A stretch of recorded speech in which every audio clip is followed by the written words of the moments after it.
So taking pride in how we lived, absolutely sustainable way of living. We need to kind of instill that pride through such advertisements, through such campaigns, where we start feeling that no, this is the right thing, and what we've been doing for the past uh, post 1990s. It is actually post liberalization that we saw all this, fast paced economic growth and, this development happening. It wasn't there as much earlier. So we really need to look at the pre liberalization practices and also instill a sense of pride in how it was happening and how it is actually the way to sustain the future.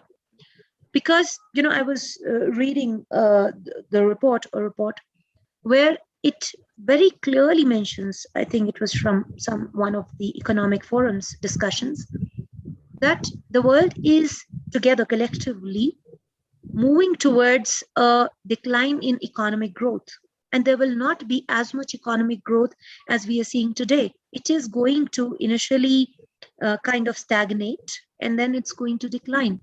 Now, in those times which the world is looking ahead, we will actually be looking for the basic necessity fulfillment, and that can only come through a holistic sustainable living, of which the sustainable buildings are a part.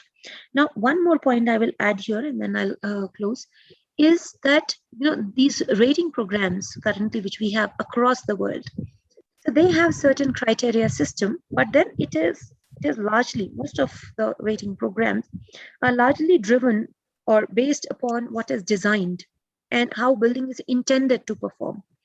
While a leap in that, is when we are talking about net zero buildings. So the moment we actually are talking about, I'm not saying net zero energy or net zero water, but the moment we say it's net zero, you're not taking from the grid, you're not taking from the municipality, and you're managing everything on your own. Automatically, there is no need for measurement and verifications. It has to demonstrate, it has to perform. So I think when we move to that level, there will be a substantial jump uh, towards adoption of such practices, and then there will be a greater drive, is what my feeling is. Yeah, I'll stop here. No, it's all right. And no, it's the thing is, I think 3 hours is too small a time to have these conversations. But we have just started, is what I can say. So I am sorry for the small time, but I can also feel maybe we'll not be able to take up all the questions. But I just lead this same question to again Akashdeep. What do you think the different stakeholders' role would be? And like Professor Alokita has set down the premise about the role of the government, the role of the different stakeholders, and the communication. Please share your point as well. Thank you. Yes, thanks. And thanks for putting up the context, Alokita. Now, interestingly, when you talk about stakeholders, sustainability, and built environment, we all are stakeholders at the end of the day, whether it's a 1-year-old born or a 80 years old person. At the end of the day, we all are the one who are using the resources, we all are interacting, we all have the needs, so we all are the stakeholders. Now, what we have seen is once you are, and that's a general psychological practice, once you are above 40, it's hard for us to learn new skills, basically, even above 30. So seeing the 2070 targets which our government has set, which and anyways the future of the environment is with the future generation. One of the major stakeholders which we all should target is the younger generation. Education needs to have sustainability in their curriculum, and this is somewhere what we have also been trying to work with both NCERT at school levels, CBSE boards, and at college levels also, that once we come into the industry, it's very hard for everyone to learn and grasp these new topics and these new things, because that is not taught to us in our life, in our school curriculum or college curriculum as well. It has been touched on some architectural curriculums in bits and bits, but sustainability as basics to the concepts is never taught to us. Somehow it was thought that we are inherited it, but somehow we have lost it. So it is important that it goes into the basics of our school curriculum for the school students, because that's where you put these seeds in, and at the end, once they, whatever they become. Now, what happens is, if you ask a lawyer, he want a lavish house with glass windows opening to a good scenery. He doesn't understand sustainability at the end of the day. Whether it's a lawyer, whether it's a businessman, they don't understand sustainability because they have not been taught. We have, we have not been taught, as simple as that. So school curriculum becomes very important. That is one area, very interesting area, which Griha deals with.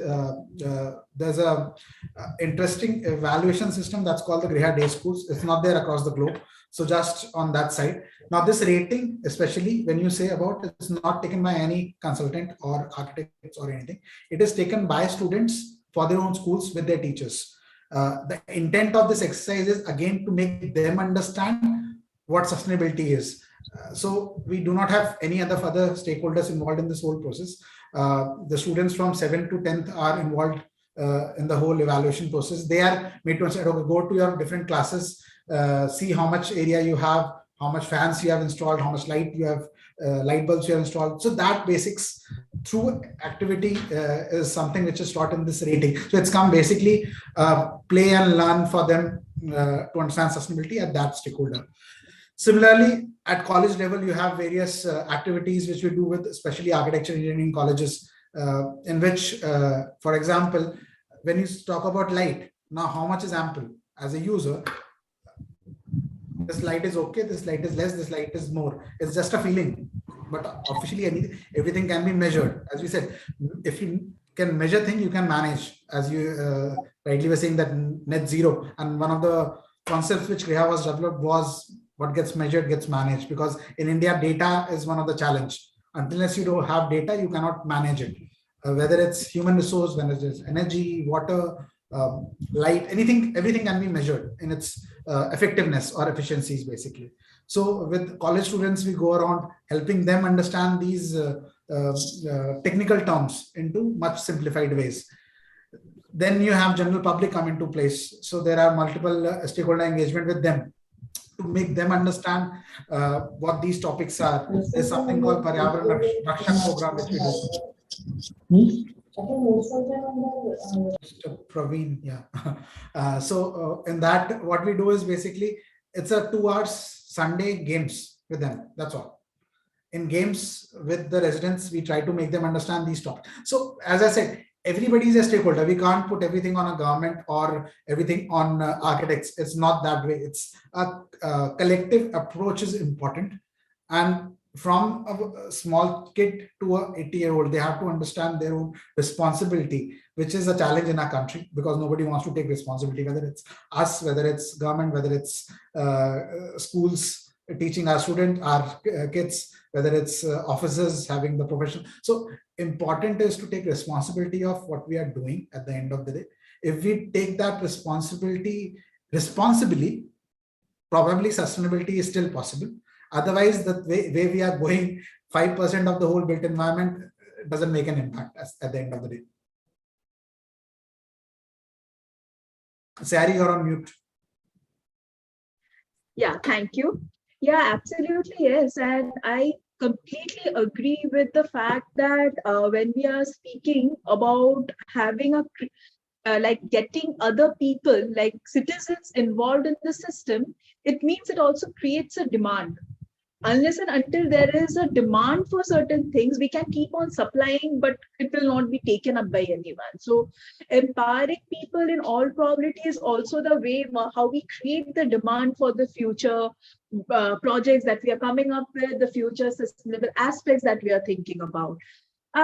One question which kind of leads me to this is, while we see 5% as a number of green building, which is part of the entire built space, which is going to become a $1 trillion business space by 2030, as the report suggests, where do we stand in respect to the rest of the world? Like, we always keep on saying India is sustainable because we are closer to the roots. I personally face a dichotomy because many of the time we see the cities, like India is a country of villages. Like, we are moving towards creating cities, and how would that change actually impact the moment we move into the space of creating cities? Or so where do we stand is my question to Professor Avlokita. So I don't have these statistics, but what you were saying is precisely the line of thought which I think all of us would have. So while we are comparing the numbers and we say that our per capita energy consumption is less, or our per capita resource consumption, whatever, is less, we also have to see that there is a majority of the population which is actually not consuming, or are consuming hardly any resources at all.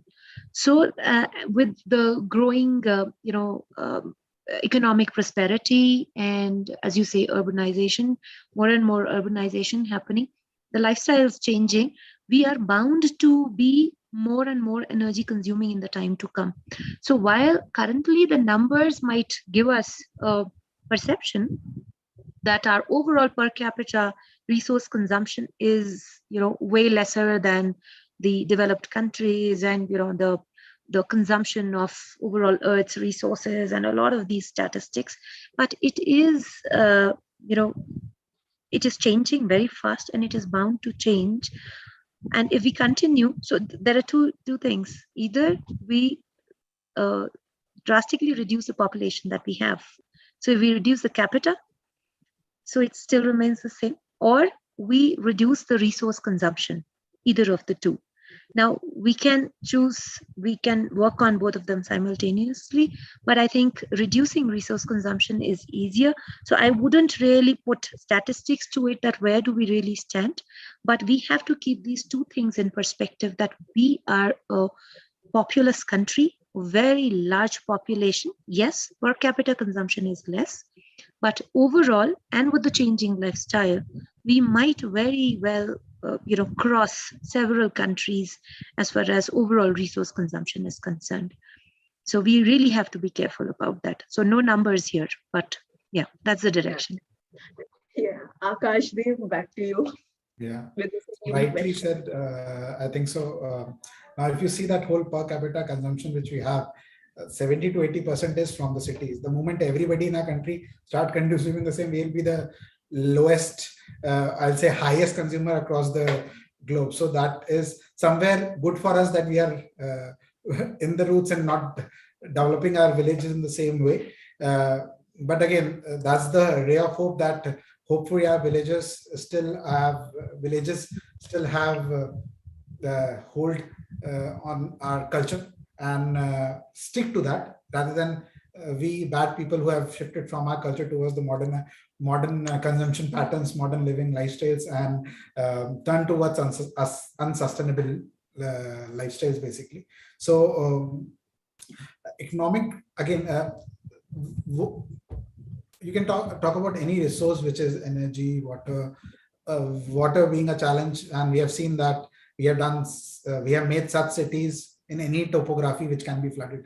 Chahe desert le lijiye, chahe you go on hill, you have Rishikesh and Nainital, on Jammu got flooded. You have coastal regions, you have flooded. You have plateaus, the Maharashtra central area, Bangalore, Chennai, nowhere linked to the cities, but seas but flooded. So somewhere we have taken things for granted, I think so. That is one of the challenge which we have seen. And also with regards to one of the important thing, which governance is very important in this whole role.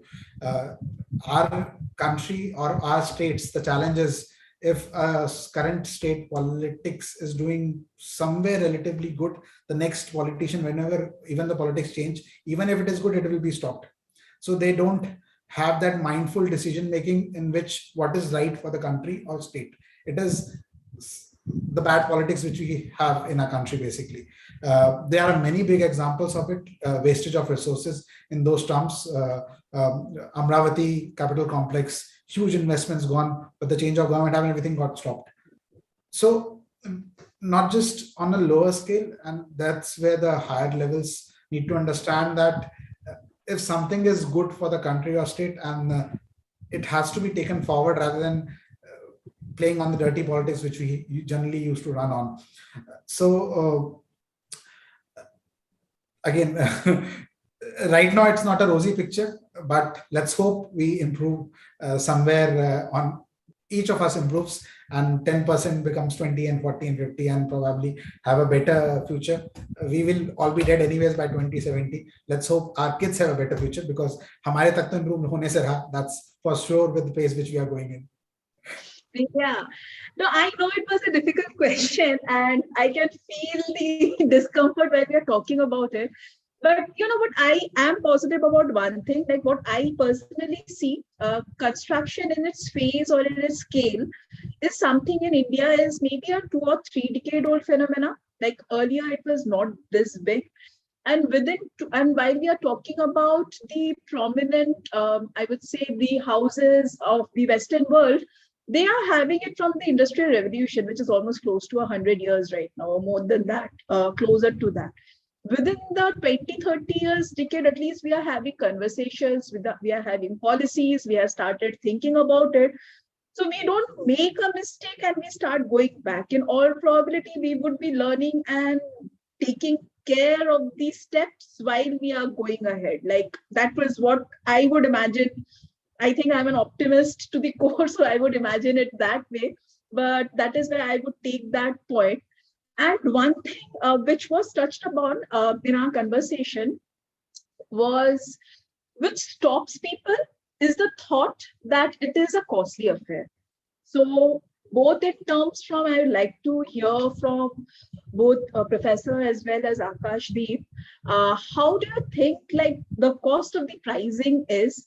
And do you think with the demand, it would actually have, like all we see with all products, it may actually help in reducing the cost? Does the government help in kind of helping us having that like taking away the entry barrier so that the demand actually increases? Like take on that for the cost on the sustainable constructions. And I think that would be the perfect end for the first uh, slot that we have. Yeah. Professor. Yeah.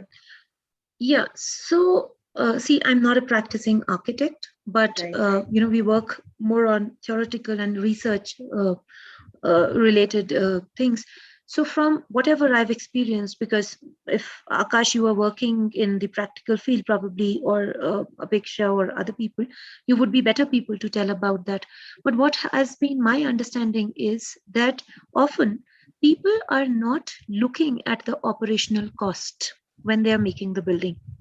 So that is so where sometimes the sustainable construction might prove to be slightly costlier uh, as far as capex is concerned, but it might actually get paid back within a year or two if we include the operational costs. So majority of the times through my interactions, the research interactions, I found that people are not looking at operational costs, and which is what I've very clearly seen in the architecture across, and people are coming back to the traditional architecture. One, that. The second thing is that most of the materials which are required to create sustainable architecture, because it largely requires correct designing at the start of it, selection of the passive design strategies, where to put veranda, where to provide shading, which orientation to avoid for windows, what glass to take. Majority of the materials are already available in the market. Yes, some materials still require research, and of course there is always a scope for improvement, betterment, but the knowledge and also the materials largely are existing. It is on us, how do we put them to use to actually create a sustainable building, which uh, initially might cost a little extra on capex, but in the long run in the operations would pay back. So in my understanding, while I was doing this couple of these studies, most of the materials are the same. When we start to experiment, the glasses are there, the different types of bricks are there. Of course, innovation is happening, and here I would like to very quickly tell you that besides being a professor, we are also I have been working on developing a brick, a slight modification to the CSEB, where we would probably not require any mortar cement at all, and it would still give us the thermal comfort, and it would not require any plastering, and it would be structurally stable. So that's the kind of innovation the world is doing, and that will go on. But all the know-how exists. We just need to have a very clear idea of how to implement and create a sustainable building. Our ancestors did that with even lesser advanced materials. We already have far more advanced materials for passive designing and for active strategies too. Both are there. The efficiencies will continue to improve, get better, but the design knowledge already exists and has existed since ages. We need to take cognizance of that and put that to implementation first, is what I believe.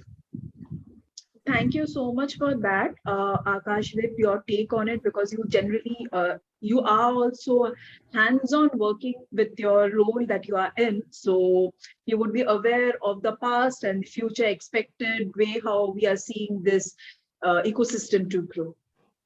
Yes. So interestingly, as Professor Lokita mentioned, that life cycle analysis and costing is one of the important part. And it's interesting to see that, again, once you introduce such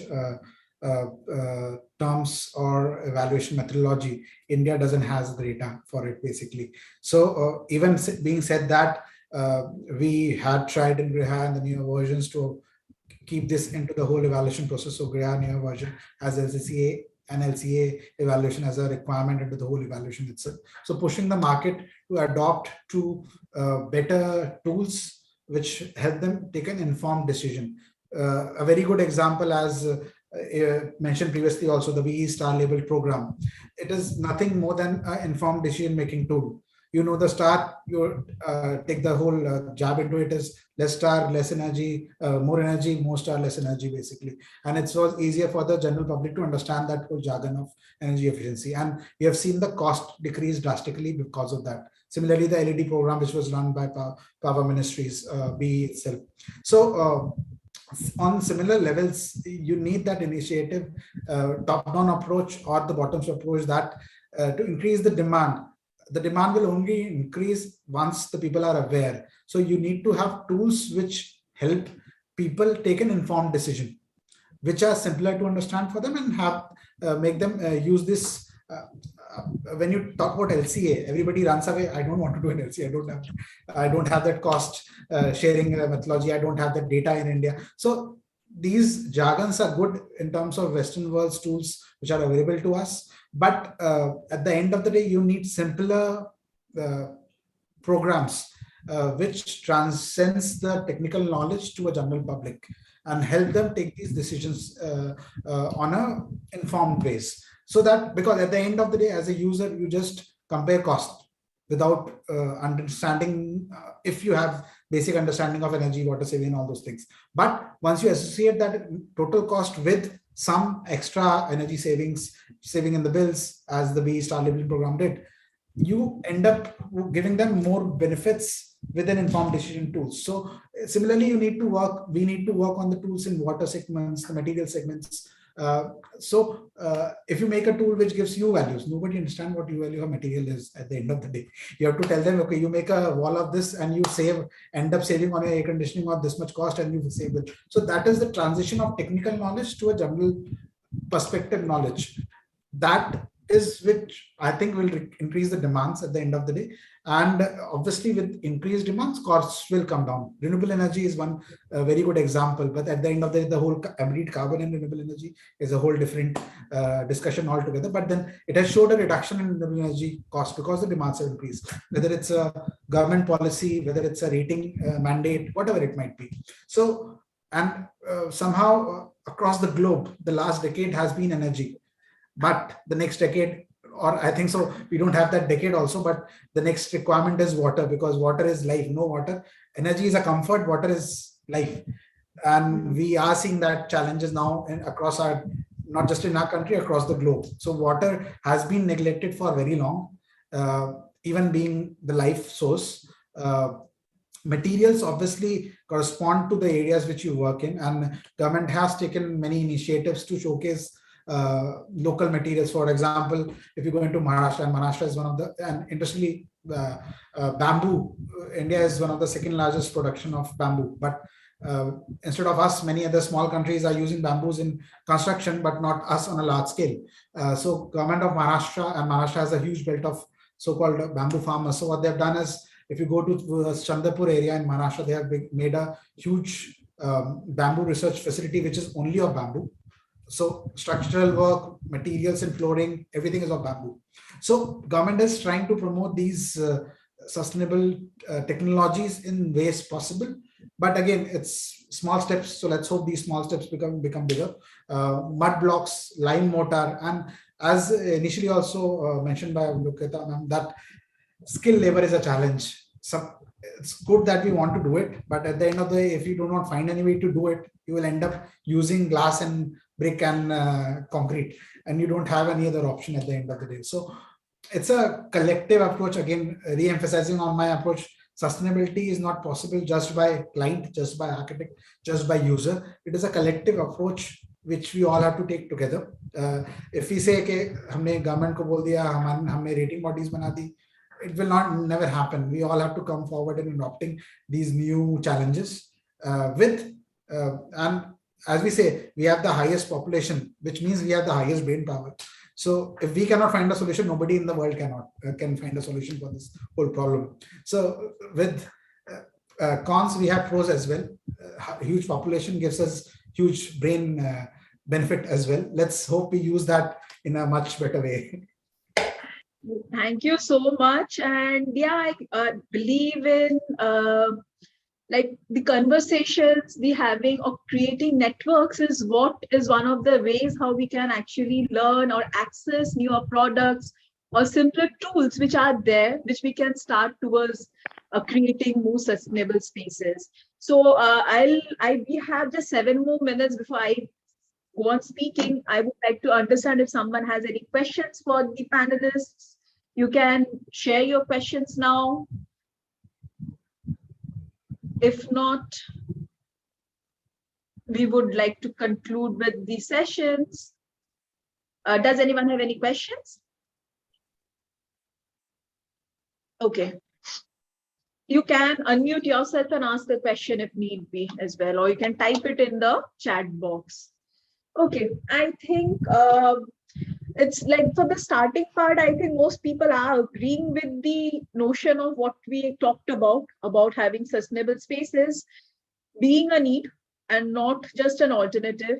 And hopefully a discussion like this can help us move towards a space where we are actually not bogged down by the terminologies, the technical jargons which are there, which I also feel kind of at times limits individuals and I would say individuals from adopting newer changes. The moment it becomes more about technical points of say you have, and right now I think the list is too huge, which is like it starts from net zero to carbon footprint calculation to I would imagine we talk about circular economy, and there are so many jargons up there. And in most cases, I think instead of understanding the crux of it, of what sustainability is, people get lost within the jargons and they're just struggling to figure out what to do with it.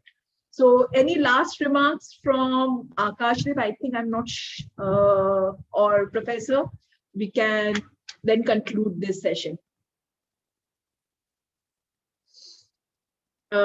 Any concluding remarks for the session? Yeah. Just one more thing which I wanted to add, but I couldn't, in between.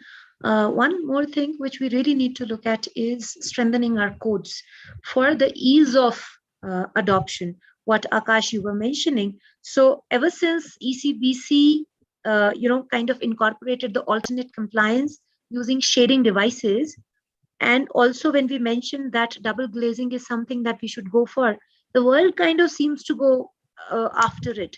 Why not we do that for roof shading, for wall shading, for other strategies as well? So I think policy through code is where we are easing the implementation of strategies, what you were saying, Akash, is one more thing that we need to add in this whole picture. Besides everyone being on the same boat, we also need to specifically address the codal provisions and the policy provisions. So that was my concluding remark, Sayari, in addition to what all we discussed. Yeah. Yes, and Akashdeep, do you have any concluding remarks? So yes, codes are very important, and I think so. The rating tools and the codes. One of the challenges which the codes faced across the country is we have lots of individual states which then have their own prioritization on the codes basically, and that's how ACBC has also been involved. It has been given to states to have their own adoption as well. Codes becomes very important in terms of not just having a similar code across the country, but state-wise or region-wise requirements needs to be specified rather than following a country-wide code, which becomes more important and more logical in terms of adoption and implementation as per the local requirements. There is a need of, again, some place where you have a knowledge bank basically, so that people do not run everything nowadays. Okay, everything nowadays is available online, but the challenge is the difference between knowledge and information is not there. We adopt information thinking that it is knowledge, but then there's a challenge. So a very basic example is the MyVan technology, which we use for construction. One of the worst thing to be used in our country, but still it is accepted by the government. It is accepted by, promoted by the developers. It has a time issue. It has a benefit in time, but then it is one of the worst thing to use it for affordable housing in our country with the climate which we use. So that's what we say. If you have a repository in terms of sustainability, it becomes easier for people to take an informed decision. So whether it's material library, localized material library. So if right now no state has that. I want to have a green building material. I go up on rating tools, IGBC, any rating tools. There's no state-wise that directly available. How do I know what, as a user in Madhya Pradesh, what tools, what materials are available for me to use? How do I know what technology is available in my state? That state authorities have to come up with such local data sets which are authenticated, validated, and have a credible information at the end of the day. So these tools will help us increase demands and probably increase the penetration of green movement in our country in much higher ways than we are trying. We need to go to the base, the children which we have, as mentioned previously, again reiterating that they have to be fed sustainability right now. Otherwise, it will be pretty late for them to come into the market and understand this and implement it. So that is, I think we will be able to do and achieve much more than we are doing right now with our future generations. Thank you so much, Akashdeep. And I think we will be concluding this session on that note, on a hopeful note, because we are moving into the next discussion, which would be about the challenges which people are facing. So I think while we talk about understanding the need and understanding the rules and regulations which need to be created, we would also need to understand the challenges which we are facing from existing players. Like we have Nilam ma'am, we have Ms. Binjan Asid, and we would be Nilam having Mr. Sunil Jain, he is also a developer house, to kind of come in and talk about the challenges. So I think I'm going to move into the next segment. Idiksha, would you, and thank you for joining in, and thank you for always being around with your knowledge. So thanks for that. Thank you. Idiksha, would you please be sharing the screen once? Thanks. So for all of you, those who have joined in, thank you. We just concluded the last session. This is where, this is exactly where we kind of are moving into our next segment, in which we would like to face about the challenges or the sustainability of the materials, challenges faced while who are promoting either sustainable materials, products, or businesses. So if you go to the next slide, Idisha, while we have been speaking about the different stakeholders, like while we were talking about in the last segment, we talked about having a need for creating simplified tools for individuals and businesses to understand about sustainability. That is exactly what all about architecture from our team we are trying to do. I'm just going to give a small introduction about, for those who have joined in right now, about what this program is and what is the next step of like how we are seeing how the flow of the program, and then we'll get into the panel discussion. So all about architecture is a digital platform in which we are trying to speak about or getting more people conscious about sustainable constructions, trying to simplify the access or knowledge about materials and technologies by use of green calculators, and getting into the networking phase where people who are working in this segment can actually work together with each other to create a synergy to create more sustainable spaces. So with that, we kind of, Idisha, the next page, please. We had a lovely way to kind of curate this program where we had different partners kind of come in as outreach partner. We have Ms. Apeksha Nagia from MPTL, from MJPL to join us. Ms. Neelam Manjunath, who has been supporting all about architecture for a long time, and she has been coming in with her work, the amazing work she does across with bamboos, with mud, and with while training individuals and businesses. She's just concluded a very nice training session, a month, almost close to a month's training session on bamboo and its work. And Shilpi Kurukshetra, who is in the ESG part to it. So while we created the program, this panel discussion is actually a part of a three-prong event where we are trying to also access individuals or businesses who have sustainable materials or technologies through a competition, and take it out into a physical event on the 5th of November, where we would like to take this discussions into a much more serious way with both investors and businesses or different stakeholders who can start using them or implementing the products or make those products much more like reach a wider community. So that being said, I would like to now take to the context setting of how we see how a construction industry functions. This is like a typical, I would say, a cycle which is shown when we talk about construction materials, which starts off from a space where we are seeing on the top left corner, which is where the raw materials of the products are kind of sourced from. And from there, how it is through use of energy, through different steps, it is kind of made into a new product, and it is goes into the user stage.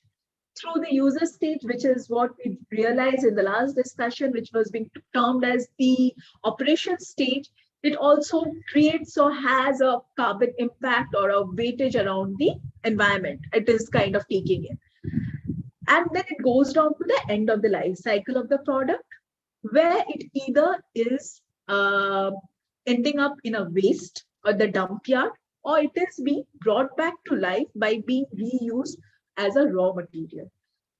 Businesses which have figured out a way to, if it's in a material or a technology way, businesses which have figured out a way where the cycle can be looped in by reducing the waste, are kind of moving to the space which we think about circular economy. And that's true for also real estate sectors, which are planning to build homes or businesses, or homes or offices or spaces where they're choosing products which has a lesser impact on the environment. But how do these businesses face while they're trying to work in present context? Because like rightly we realized in the last discussion, we need a whole lot of codings, we need a whole lot of changes which can make the demand increase. So with this, I think we'll move into the next round.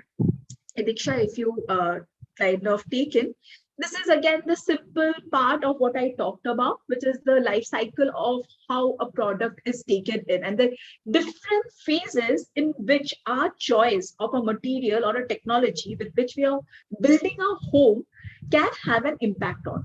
So it can happen at the concept stage, it can happen at the construction stage, it can happen at the operation stage, or the end of a life where it either ends up in a landfill or it can be brought back into the ecosystem.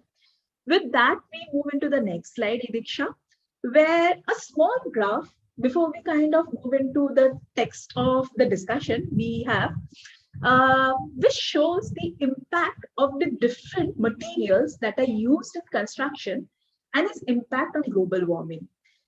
Ready mix wall and floor you would see has the biggest kind of version of the space that it is there, it's taking in, comes followed by concrete, followed by rebarring, and several other. So that being said, now I would like to kind of just take it to the next panelists who are with us. Architect Neelam Manjunath is joining us in this discussion. She is representing CGBMPT, which is working in the, which is like acting for promotions of many things, including I know if I say vernacular, she is not going to be very happy with it, because she believes that every material that we are locally working with needs to be the present day material. It should not be termed as a vernacular. It should not be termed as a special technology which we are working on with. We have Mr. Sunil Jain, who is a developer from One City, to join us. And we have Ms. Binjan Sheth, who has joined in from Think Green Environments, which is a consultancy and firm which is working with several products and technologies on waste management, water consumption reductions, and things like that. So, Idisha, if you would take down the slide, I would want to kind of invite everyone, you to the discussion. And I'm just trying to give spotlights to my speakers, and I will start off with the panel discussion. Just give me a second, please.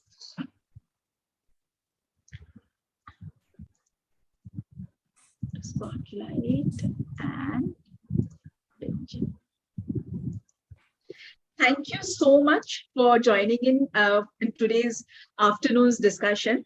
And in the last segment, what we talked about was in details of the need for sustainable construction. So while we are moving into that discussion, I think this is where we would be asking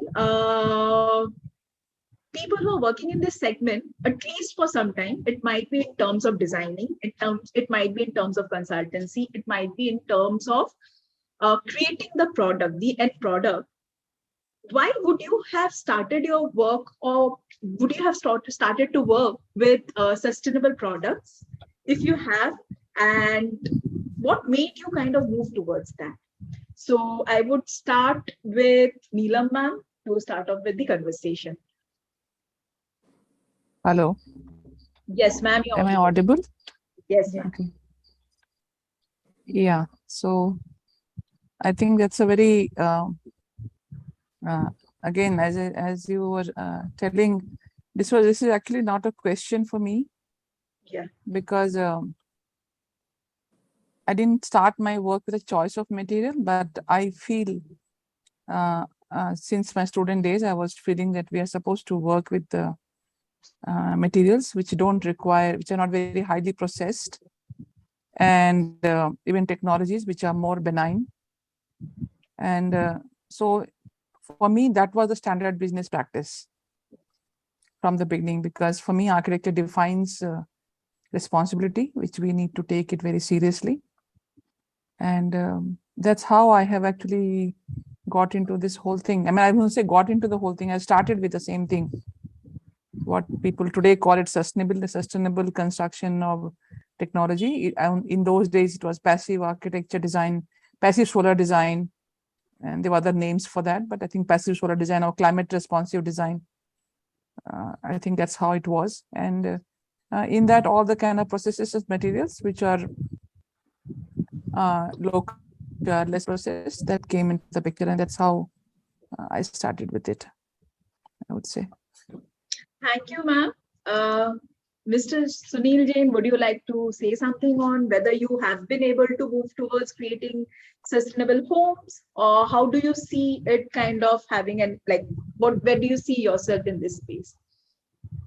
Good evening, everybody.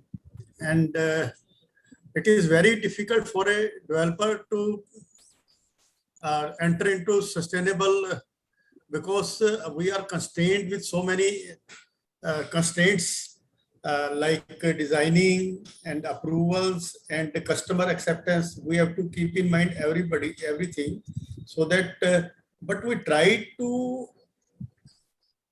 include sustainable in our projects wherever possible, wherever permitted, because we have to take permission from approving authority. So whatever is approved, we can construct that thing only. We can use that material only. And we need support of architects like Neela Manjunath, who can give us design which includes sustainable designing.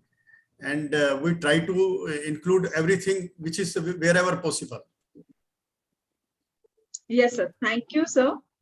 And I will take the same question to Ms. Binjanshid.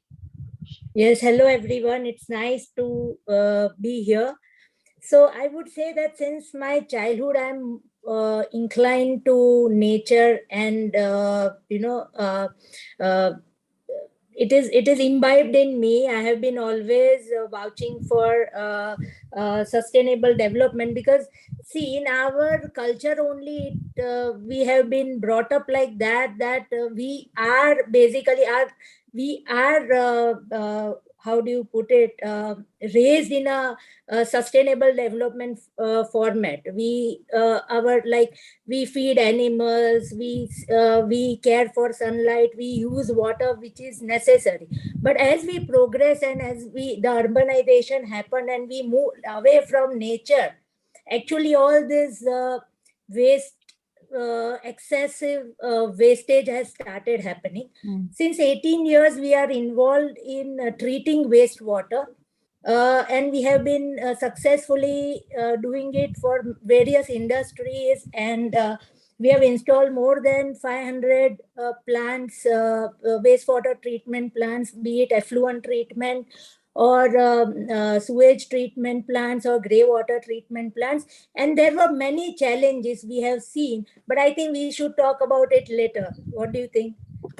Yes, actually, that actually takes me to the next question, because I would imagine while we have in this panel a good mix of people like Architect Manjunath and you, who are trying to provide a service, from Sunil sir's perspective, it is trying to create and take it out to the customers.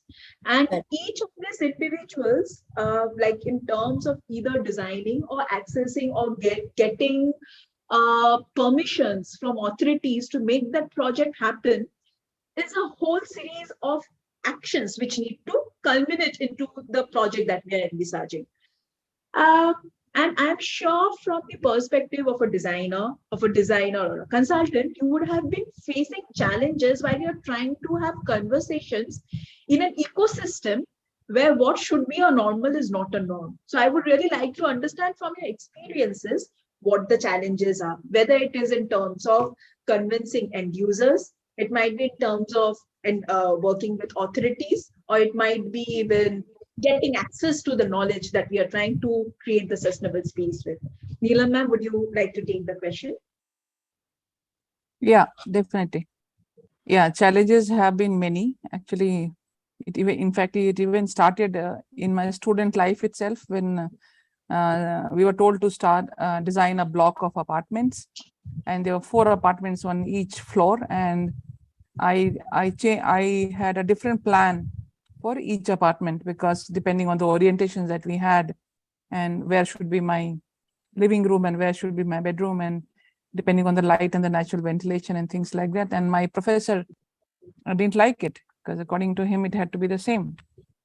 So challenges have been beginning right from there. And several times, in fact, I flunked in design in my second year because of these kind of principles. And there was climatology in second year.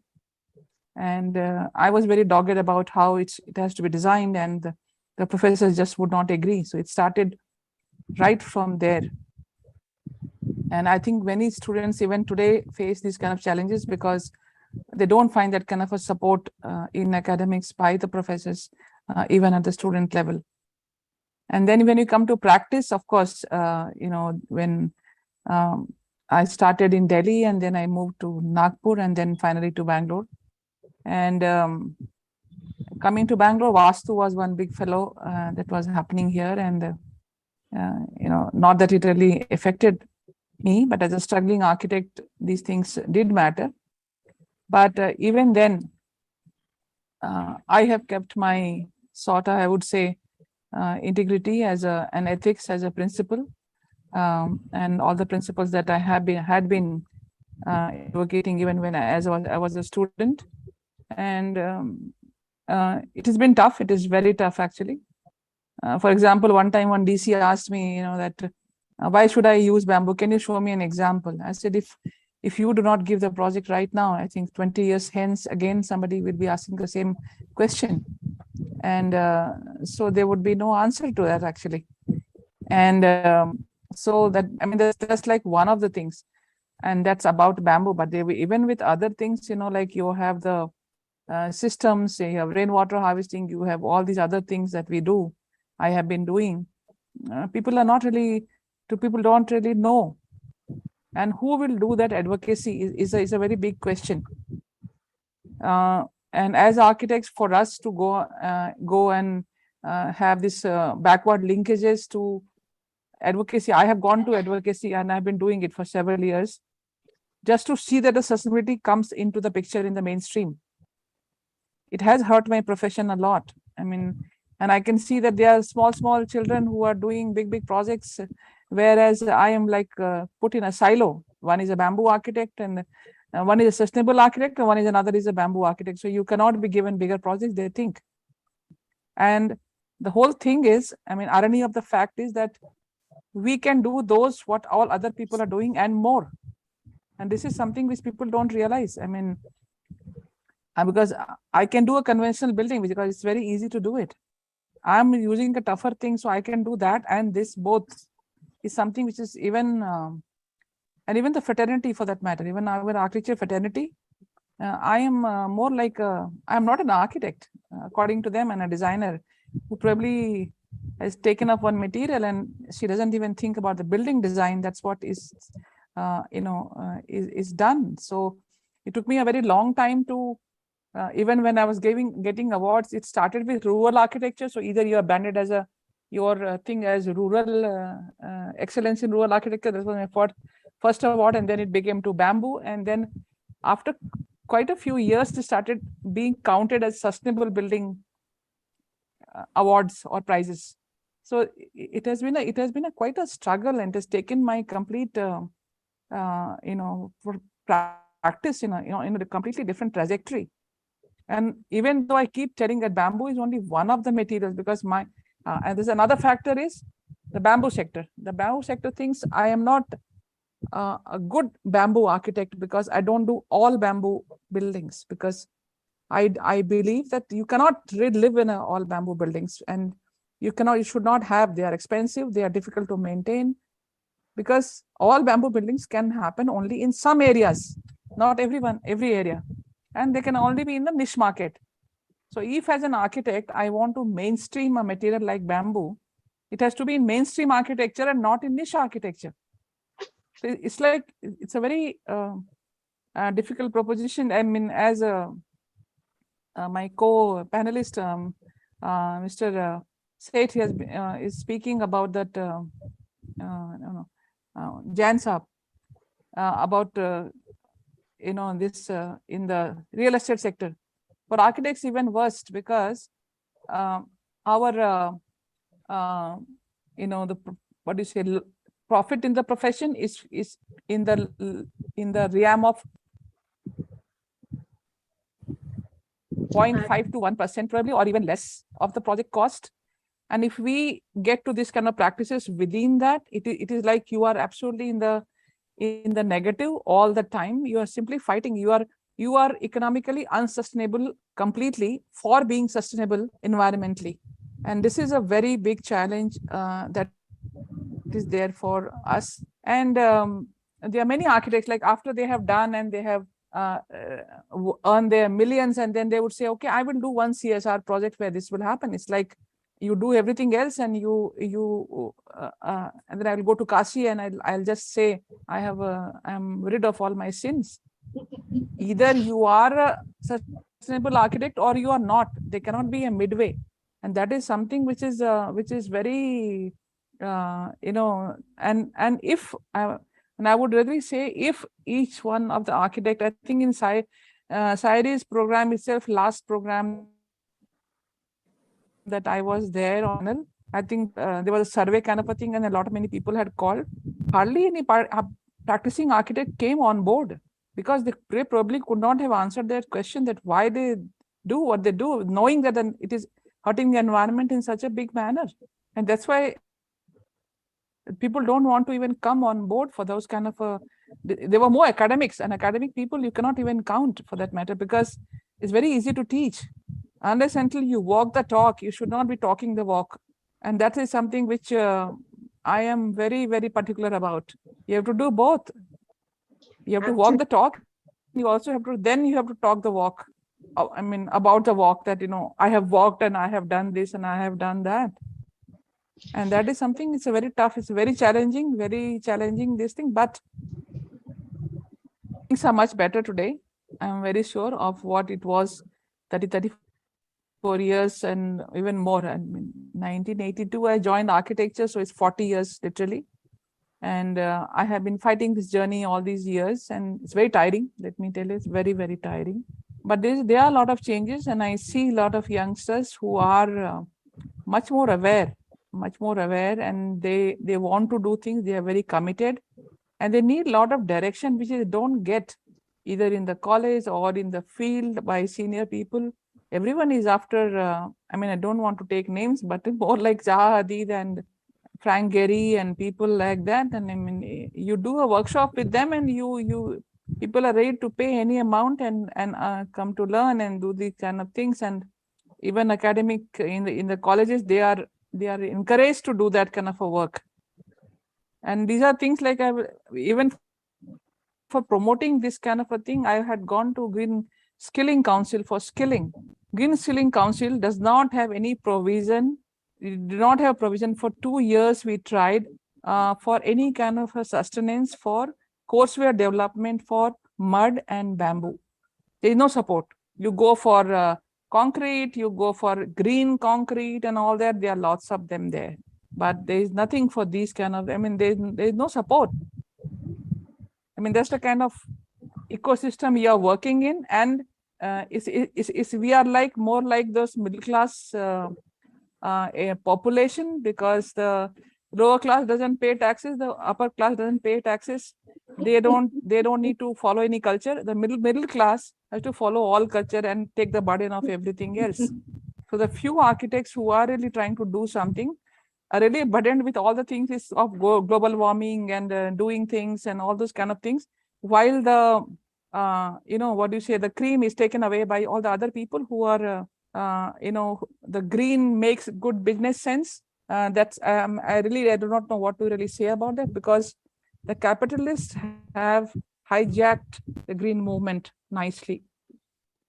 So the green movement also in terms of your electric cars and all these kind of things, they all where the electricity for the car will come from, electricity to light a house. So these are some things which really, and even your what is that? In the terms of energy, wind energy and all those towers that are made, and the life of those towers is very short. I mean, where do you get that material to work for that? And when they stand in idling, a lot of power gets lost in idling itself in all these ones. So there's a whole lot of this thing created by, and the same people who celebrate and sponsor the Earth Day, they go and do the same business of fossil fuels and other things. I mean, how do you really, and it's a big challenge to speaking about it in public forum itself is a big challenge. I mean, and to follow that. It's like a I would like to just point out point out a couple of things to what Apeksha ma'am said before I move on to Sunil sir. I have visited Apeksha ma'am's house. It's made of bamboo and mud, and the spans that she has created are something we would be struggling to create with steel and concrete structures. It has an amazing feel to it, and I was surprised to look so nicely tucked in a house within the suburbs of Bangalore that she has created. And I keep on talking about the heights. And ma'am, if I'm not wrong, you have used offered ceilings up there to give the entire span of the building within your space as well. So it Yes. is how it is. And while we are talking, like while I really respect you for walking the talk and kind of talking the walk the both same way. I think that is where businesses where developer houses are face a challenge to actually find people who are honest and have the skill sets. I would like to hear from Sunil sir about the challenges while if you are trying to go in, maybe it is in terms of finding the regulations, it might be in terms of finding manpower, it might be in terms of finding consultants or even understanding, which is the within the scope of all the jargons that we talk about, what sustainability is. How do you what are the challenges you face while you're kind of in this space? Actually, challenges are on all the front. First, consultants are not available who can advise on sustainable material or design. And second thing, material is not available, skilled labor is not available. So what we have to do is we have to keep a balance between sustainability and affordability and practicality. So we don't have to be into 100% sustainable housing or project or material, because that is impossible. That is a fashionable statement. Basically, that is not for middle class or poor class sustainability. It is possible for a lower class because they make their own houses. If we go into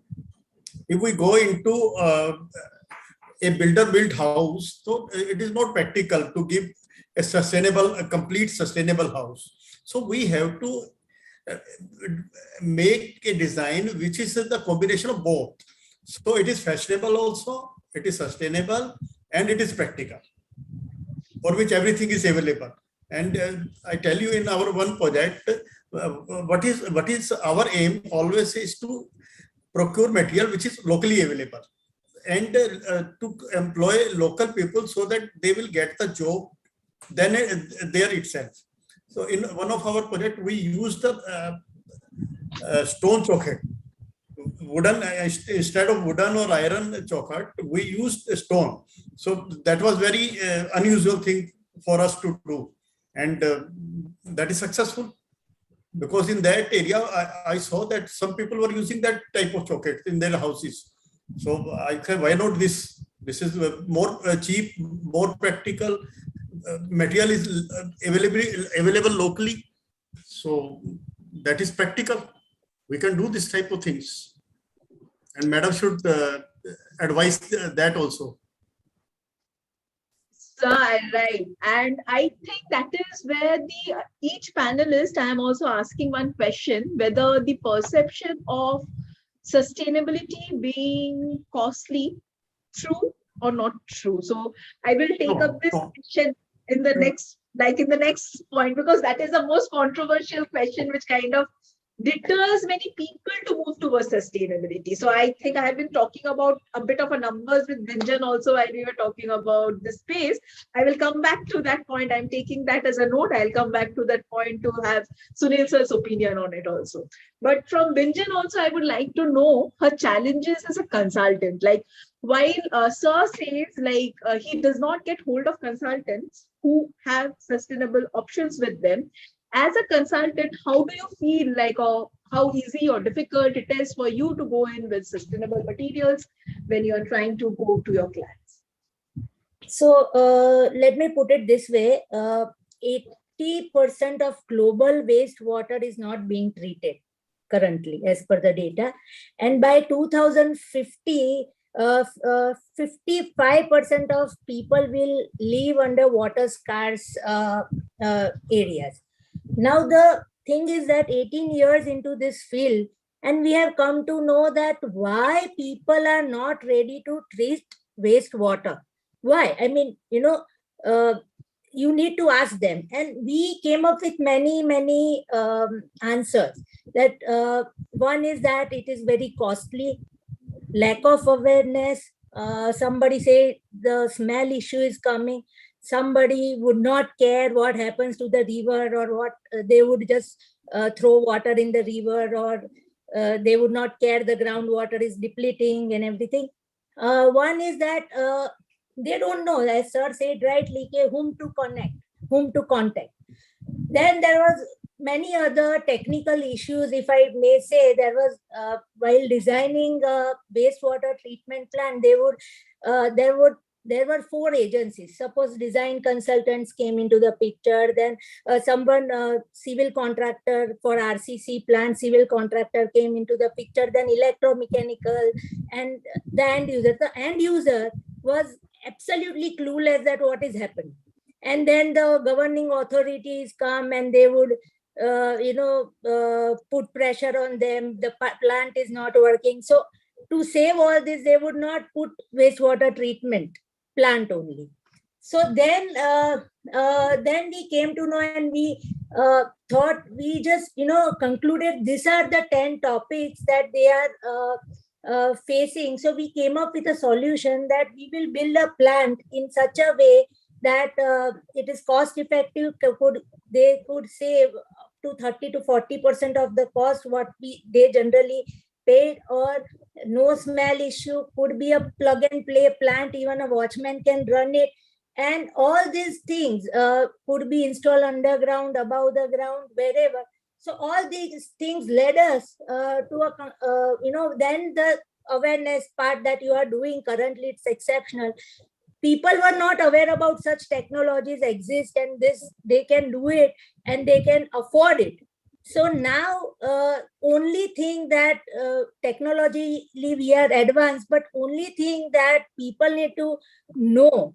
So the awareness is the key, that if you have intention to do it, there is a technology, there are consultants, there are people who are vouching for nature. You just have to create an awareness, which you guys are doing, which is exceptional. So thank you so much on our behalf. And ma'am, we had a bamboo office 20 years back, and it was a sight to see. People used to come visit our office to see the bamboo structure and furnitures, and all the terraces were built by bamboo decorations and everything. So I know how it looks. It's just amazing, Thank you.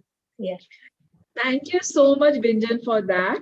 And I think this is the most, I would say, the discussed and the most challenging place where we have a core few designers and professionals who are bringing in solutions which are cost effective, which have the lesser impact on the environment like we hope for. At the same time, within the profession, we have a whole amount of businesses which does not create that similar impact. The number of educated and professionals who have that skill set is limited. And at the end of the day, businesses who are like developer houses or individuals who are trying to make their home struggle to differentiate or understand where to kind of take the leap of faith and not go as per herd mentality, or I might say as per standard processes which even the government agencies are promoting. So I think that is where it's a big challenge which the industry is facing right now. And I don't think this can, of course, be brought, like we can bring a solution in this discussion. It is just about understanding, like that is where we are standing, and we need to maybe move forward from there. And since every one of you have been in this industry for some time now, like it is a couple of decades, ma'am is here from the time I think I was born. So, and I can imagine Sunil sir's business also going that old. and yours is also close to 2 decades. I would like to understand, do you see a change in perception from the different stakeholders? It might be end users, it might be in terms of people who are giving authorities who are kind of helping you make that business happen. Do you see a change within the ecosystem right now in present 2022, or is it the same like when you had started back? Neelam ma'am, would you like to take that? Yeah, actually, there is a lot of change, I would rather say. I mean, and from the time I started, I mean, in Bangalore, I came in 94, and active practice, you can say, I started from 95 here. But I was practicing since 91, but I would rather say, but there's a lot of change definitely has happened. And now there are clients who come if they want a eco-friendly house construction to be done, then they come to me. And especially people who are very serious about it. I mean, that's how it happened. Though some time back, they would develop a cold feet halfway and run away. And but slowly things have changed. And even government agencies, they have been actually approaching us, even changing some of the terms and conditions in AOIs to see that sustainability is actually taking advice from us how to incorporate that into tenders and things like that. It has happened quite often. In fact, it started happening from 2015-16 in a very big way, actually. But unfortunately, the demonetization, and then we had the election, and we had this further election, and then COVID, and all these things. So things are slightly on the back burner, but people have changed, and then there are things being followed, and even architects are slowly started moving towards thinking that they are supposed to be now. If they don't do, they won't probably in future they will be compulsorily have to do, brand themselves as somewhere sustainable. Otherwise, it may become very difficult. And circularity and sustainable strategies kind of terms people have started using, though even now many of them just use it for terms and greenwash rather than otherwise. But the trend is there, and people are making efforts, and that is, I would say, about, as I said, the clients, other people, even in colleges, and very much so in the young generation and the students. We do see a lot of awareness, and in my office, at least, I have been seeing more and more children who come here, and they are interested in refugee housings. They see all these kind of problems happening across the world, and disaster housing, disaster management, and they are the kind of things that they talk about. And people who research on sustainable materials, because there are not many architects who use materiality as a proper design tool. And that is something which they come to us, because we do a lot of experiment in terms of technologies and material science as well in our buildings. I mean, that's right into the building. And so I think after these years it has happened, but it is, I think, still a challenge if there's a new architect who comes, and that will be a challenge to them. But perceptions have changed, and there's still a lot more to change, but things have changed, I think. And I think in the first session, there was a discussion about codes and things to change. If those things happen, these changes will happen much faster. And codes cannot be just kept in the labs, because if you see like that, there's a lot of research lying all around the world. Trillions and trillions of dollars of research done, and it is all in the files and things, but not brought from there to the land. And for that, we need professionals who actually need to get their acts together to be able to doing that. But again, for that, if you are an architect and you want to practice sustainability, and people don't live sustainably, how do you get projects of sustainability in that case? And this was a question very early, which I said, and the same thing goes, I think, for Mr. Jain. And if people don't want sustainable houses, how can he build? What will he sell? I mean, that's another very, very relevant question. But those things have changed, and there have been some pioneers like BCIL in Bangalore, and there are some other developers who have tried to do a pioneering work, and they all have suffered a lot of losses. They all have suffered a lot of problems, but those have changed a lot. IGBC also brought a lot of changes from 2002. It came to India, though it was, I'm very sorry to be being so blunt about it, but it was more like a air conditioning selling agency in the beginning, rather than actually a sustainability or green building kind of a thing at that time. But they have undergone a lot of transformation, and Griha has been doing a good work. With these things, perceptions are changing, but there are a lot of things floating in terms of sustainability.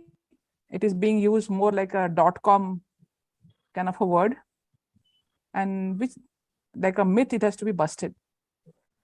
And so lately I have been using the word simplicity rather than sustainability, which I think defines that thing a little better than sustainability, I suppose. So simple buildings, simple lifestyle, simple living. Yeah. And I think that's what will sustain us into the new future, I think. Thank you, ma'am, for that. And we do have an IGBC panelist for the next round as well. So with the Griha panelist in the first round, we have the next person with the next discussion, trying to understand the aids that they are bringing in. So that's there. But like with the same point, I would go to Sunil sir. And do you see a change in the perception through your experience of trying to create the real estate spaces that you have been doing, sir? Yeah, there is a lot of change as far as sustainability goes. From the government point of view also, now there is more emphasis on reuse of water. So STP now, there is, in all our projects, we are having STP, and we are reusing water generated through STP. And in some cases, we carry the water from one project to another for horticulture purposes or any other purpose. So because actually government is also proactive in this field. Now the boring is not allowed. It is not easy to extract water from the earth. So you have to use that water. So we are also using that water for multi-purpose, for flushing purpose. So because of government regulations, we are using that water more efficiently. And also environment is, as far as the environment is concerned, now the pollution department is very active. They see everything. We are maintaining everything. And this, what you say, solid management, solid waste management is also very active. Now we can't dispose of.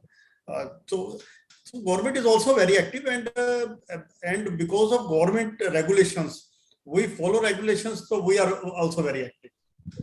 So we are adding to that also. Understood, sir. And in the same line, Bintan, do you want to add on something? Yes, I'll be honest like Neelam ma'am. So there are two things. In India, there is a law that, you have to have STP. And it is so nice to hear from Sunil sir that he has actually installed a sewage treatment plant and reusing water. While we have also seen people in Gujarat renting the plant for BU purpose only. They would rent a plant, and as far BU comes, and then they will, again give it back. So not because they want to treat the wastewater and reuse for the gardening or irrigation or any other purposes. They just do it because authority has compelled them to do it. Now they do not understand one thing, that you are not doing anything for anybody. You are doing it for your future generation, your own self. So if that awareness doesn't come from within, then it is not,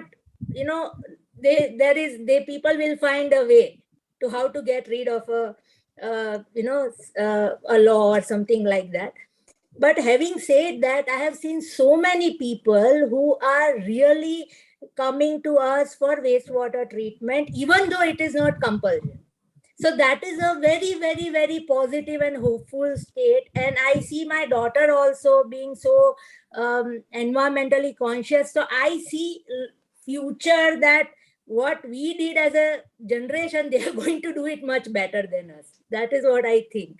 So Sunil sir, thank you so much. There are very few builders like you, and keep up the work. And if we can be of any help anywhere, just let us know. And ma'am, thank you so much for being honest. I get the power to be honest as well in the in this panel. Thank you.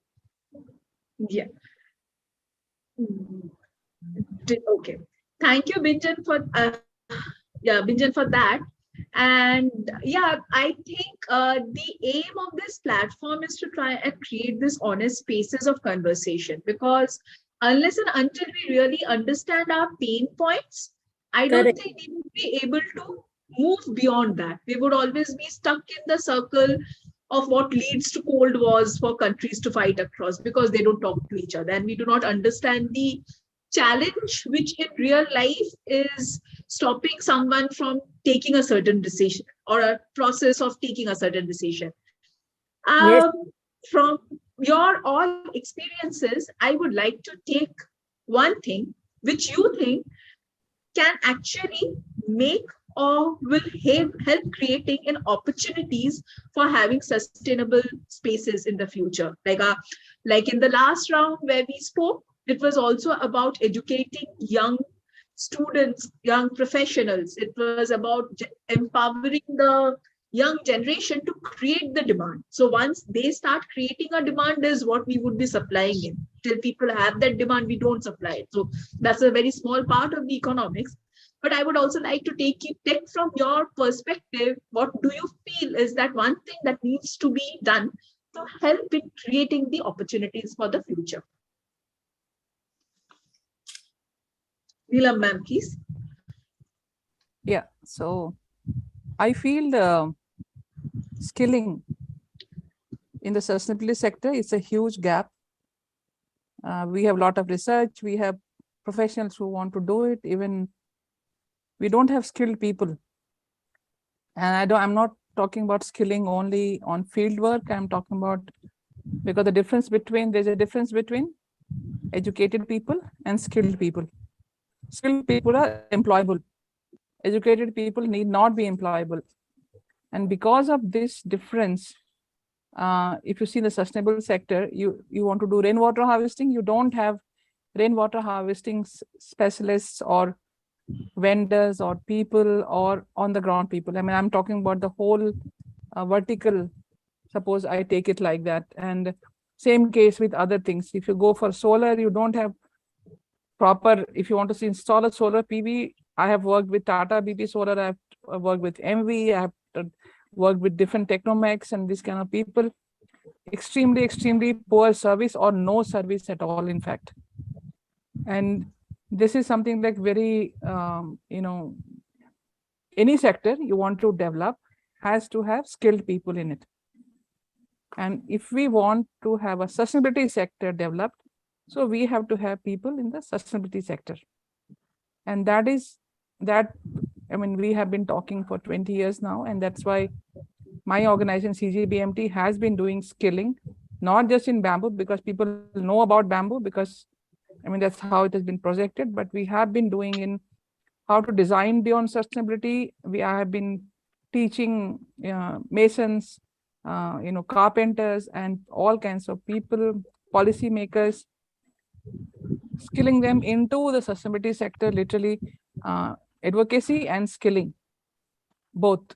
So starting with advocacy to create the demand and then skilling to supply to that demand. And this is something which is, I feel, very important. So we have started this CGBMT School of Simple Living, in which we have made these 5 faculties, which is Faculty of Earth and Faculty of Air and Faculty of all the 5 elements that we talk about, because sustainability is about balancing a dynamic balance between all these things, which in our body, in the nature, in whatever, they have to be balanced, and that's what we have lost. And that's why the global warming. So in each sector, we are working with, like in Earth, we have materials, and we also have waste management. Then in water, we have groundwater management, rainwater harvesting, and things like that. And then we have in energy, similarly in space. In space, we have safe spaces, then parameters of safe spaces. How do you really make spaces safe? So in all kind of respect. In that one, we also looking at psychological aspects of a space, which is very important. And of course in terms of air, so we have air pollution.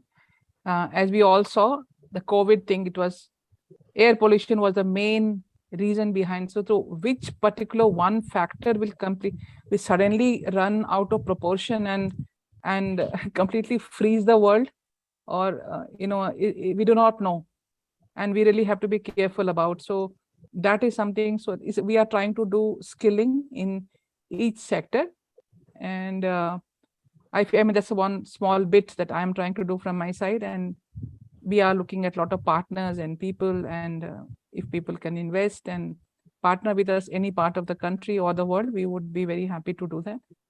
Because I do feel skilling is the biggest gap, and that is there. And with that, we should be able to have a better, robust, sustainable sector. And I'm not talking about just buildings. I'm talking about sustainability in general. Habitats, sustainable habitats, let's say, like that. Thank you, ma'am. And I would like to take the same question to Sunil, sir. What do you feel would be one of those things which can help in creating the sustainable future from your perspective?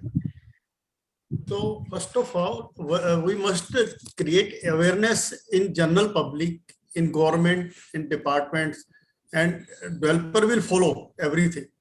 Because if there is people demand is there, then they will create that. So first thing is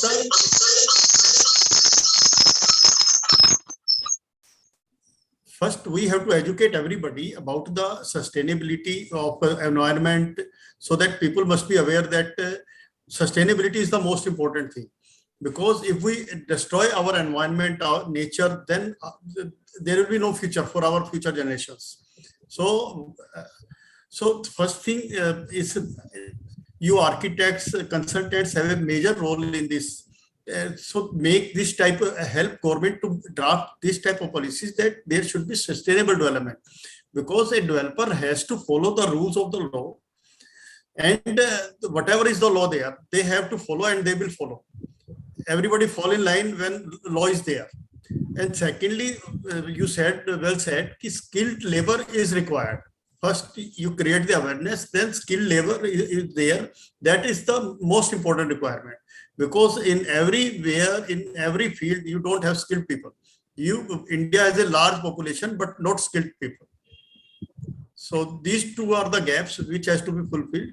So it was first we fulfill these gaps, then there will be major demand in this field. Thank you, sir. And I think you're also following the same thread where last we spoke, that the rules need to be, like the things that we're asking for need to be part of the codes that are there. Like if the rules are there, people would be forced to kind of get into that space. So it needs to kind of maybe come down as a top-down approach where people are kind of pushed into that space. So thank you for that. And Binjan, over to you. What do you feel from your perspective as a... Yeah, so continue on the trail. I would say rules are necessary, absolutely necessary, but it should not be like the helmet rule. So when you have a traffic police, you wear a helmet, and when he is not there, you put down the helmet, So helmet is for your safety. So whatever you are doing, whatever is for your future, your future's future. So that is what you are doing. So awareness and the vigilance. Rule is being made, but is it being followed? If not, what is the reason? Number one, lack of awareness, because people do not want to do it, but why? So that is what you guys are doing. I think it is just amazing, providing such platforms. And one thing I would like to say, that people believe that if they go for sustainable thing, it is costly. No, no, no, no. That is a misconception. It is not costly at all. So if you see in our field, 1,000 liter is treated in just 5 rupees. 5 rupees. What is 5 rupees in today's term?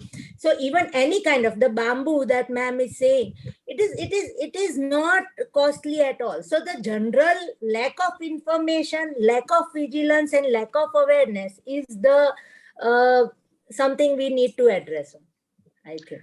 Thank you so much. And I think we have somehow managed to reach 5 o'clock almost. So whether we are kind of in a space where I really want to have this conversation going on. Couple of points which are coming across at the same point is for the rules to be there. One is that is kind of coming throughout both the panel discussions. The second one about the cost effectiveness part. For some reason, sustainability has been plugged as being very costly. So that is where the perception of what sustainability is maybe is limited to the cost factor, where people take a back step and they do not know exactly what are the tools and the technologies which they need to work with to actually move towards sustainable construction. So I think that's a huge gap in the industry. Like we mentioned in the last panel as well, real estate sector in India is something which is there for just a couple of decades. Like it's not a very old sector, it's not more than 40 years old. It's like 30 or 40, close to that. Then we are seeing this kind of a huge development happening. But I would imagine conversations like this is what is going to help us move towards creating more sustainable spaces. So thank you for your time. And if you have, we have just 3 more minutes. If someone wants to give me a concluding remark, I would like to hear that. Ma'am, do you want to add on to that? Sunil sir, do you want to add anything to that? Then we can maybe end this session here. Okay, so I think cost is the last question. It is there about expensive. I think as I think you rightly said, it has been wrongly projected as expensive. It's actually not.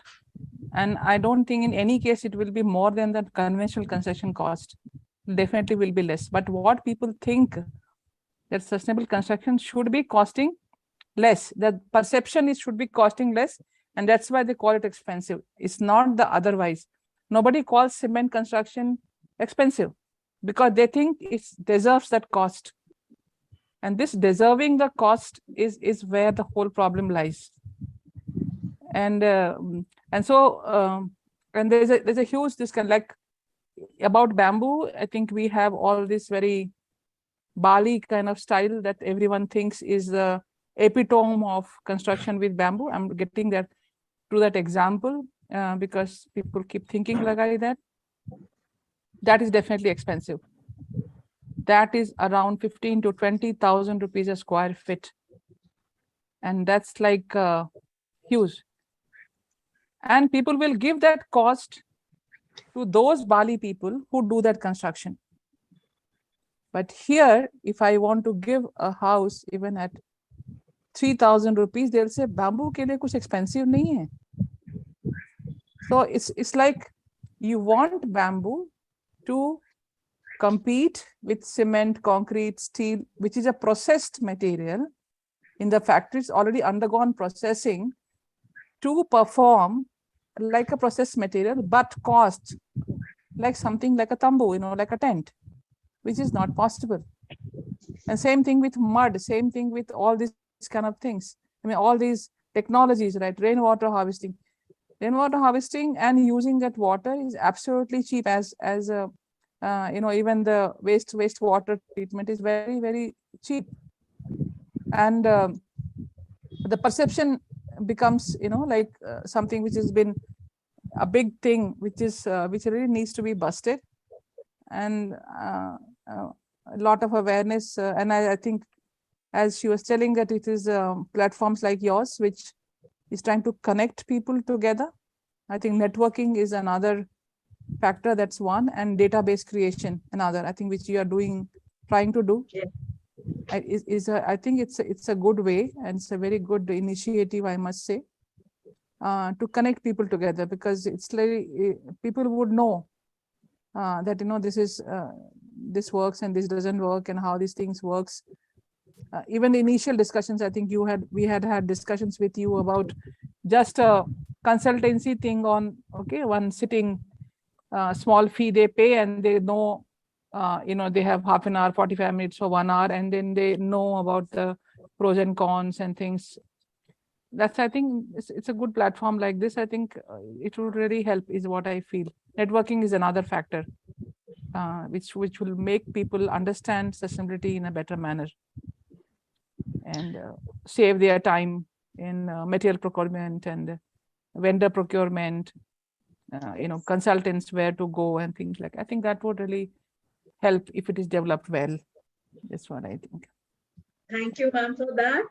And yes, the last point was sustainability, about the cost part, and we would be just crossing the time with it. So if you want to end your concluding remark with that, that would be great. Yeah.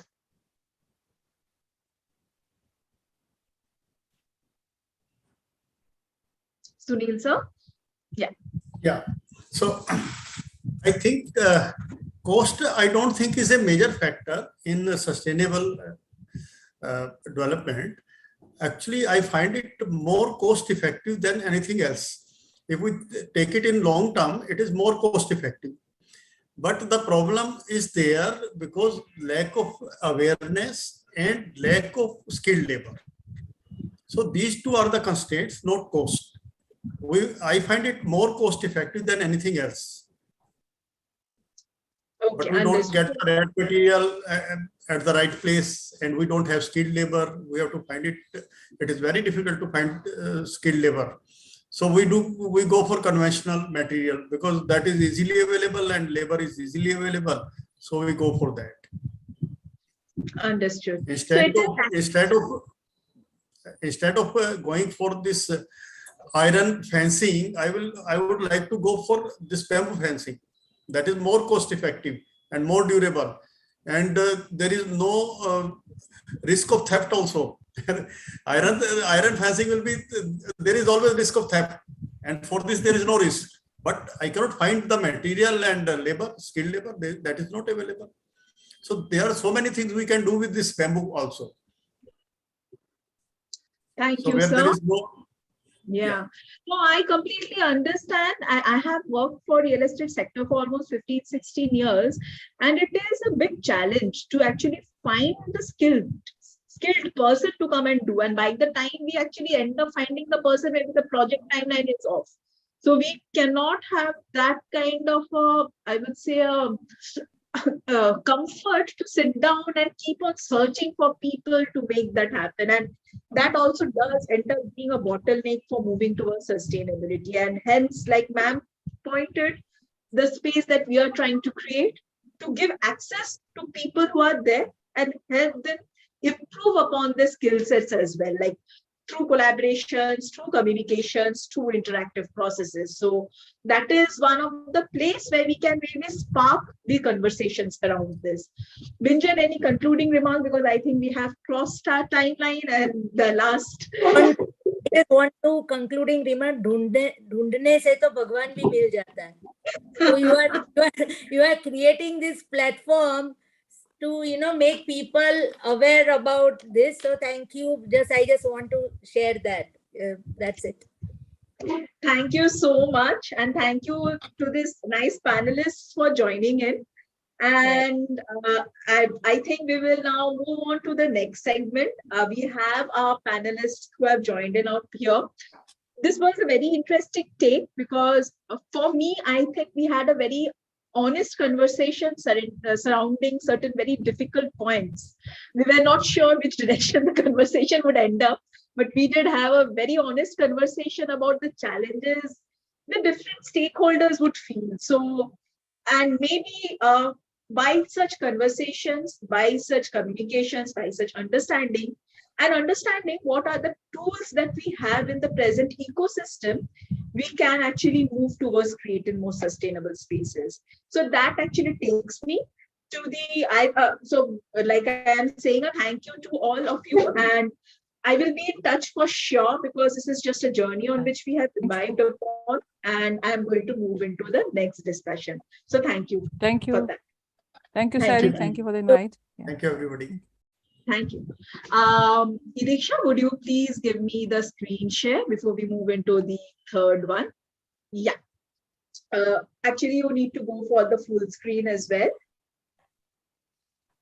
So Apeksha, do you want to add on something to the last conversation that we had?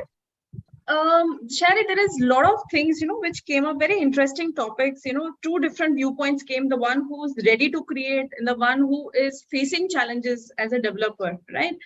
And personally, as a business owner, and it is across the industry, just not the construction industry, I would say across the industry. First of all, where the lack of awareness is coming of sustainability from. When I look into my own organization, where I have got a team of 14 people working under me, right? I feel, what is my organization structure? Is it fit for creating sustainable spaces? For that matter, anybody who's into any kind of manufacturing, any IT industry, or any MSME, is my organization structure in place? Do I have a mindset of being a visionary to look at the things beyond just making money and running payrolls in my organization? Do I look at my projects as just a project आया और मैंने design किया, and to be honest, there are a lot of people like us. It has been a journey जहाँ पे वो money वाला mindset को थोड़ा सा छोटा करके एक large vision का mindset develop करना. Where is our vision lying? Are we looking to just our bank accounts in doing our business, or are we looking at the larger picture of the Indian GDP? The Indian economy.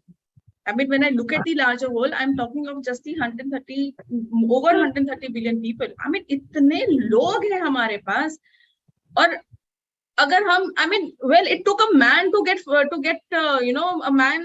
one man who took the idea to a next level, and he brought freedom to our country. Yeah. Right. So if he can do it, then we can also do it in whatever business we are into, in whatever profession we are into. If I'm a doctor, I can do it. If I'm an architect, I can do it. If I'm an engineer, I can do it. If I'm just a homemaker, I can do it. By just simply managing how the waste from my house is going out. Do I really actually segregate the green, blue, and black waste? Do I do that? Do I initiate creating, segregating green waste and converting into compost? कुछ नहीं करना है, एक गमले में बस layers बना के डालना है, leave it for a 30 days, वो अपने आप को बना लेंगे. That is nature. It's where the lag is coming. That is the whole thing. Yeah, I can feel the passion that you are having, because we are in a space where such discussions really need to happen. And I think we have all our panelists in, and we would move into the next segment where we have been talking about what sustainability is, what are the challenges faced by the different stakeholders, and the next round is on aids to propone sustainable construction. So, Idiksha, if you would go on with the next slide.